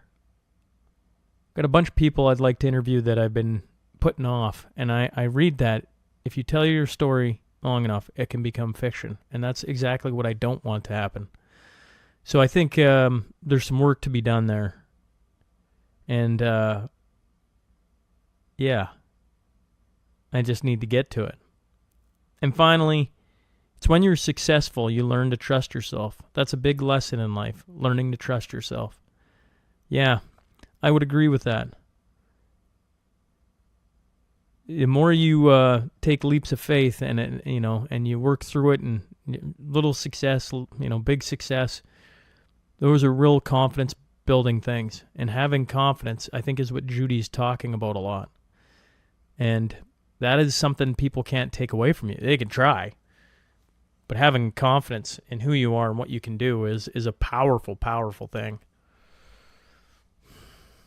All right, I've been rambling for almost 15 minutes. Probably be 15 by the time I wrap this up, but I appreciate, everybody tuning in. There's probably a whole bunch there. I've been telling everybody not to text me for the month, but actually it's for the week, because after the first week, I'm like, okay, I'm going to get the juices running. So if you got some thoughts, fire away. I can always just ignore if we're out doing family things. But regardless, if you enjoyed Judy, you didn't enjoy Judy, maybe it wasn't your top list, maybe you'd never listened to it, I'd be curious your thoughts. It's 5 years ago, roughly, that I did this interview. And parts of it are hard for me to listen. I don't know why I get so emotional about it, sitting on this side, not in the actual interview. It's weird to hear a younger self, and realize what you were actually looking for. It's a strange feeling, folks. Like, really strange. So I guess these Throwback Thursdays, there's a multitude of things that I didn't realize it was coming with it. One is I'm actually going back and listening and jotting down notes, and then doing the outro or the review of the podcast or some thoughts years later. It's strange to hear myself, because there's so many things that have changed, obviously, right? I mean, it's just obvious to all of you and to me that, there's been a lot of things change over the course of almost 1,000 podcasts.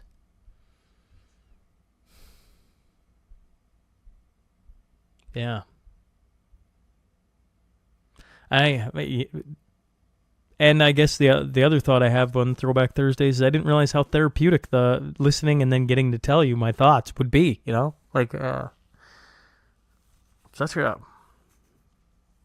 has been an interesting thing for me. This is why you try new things.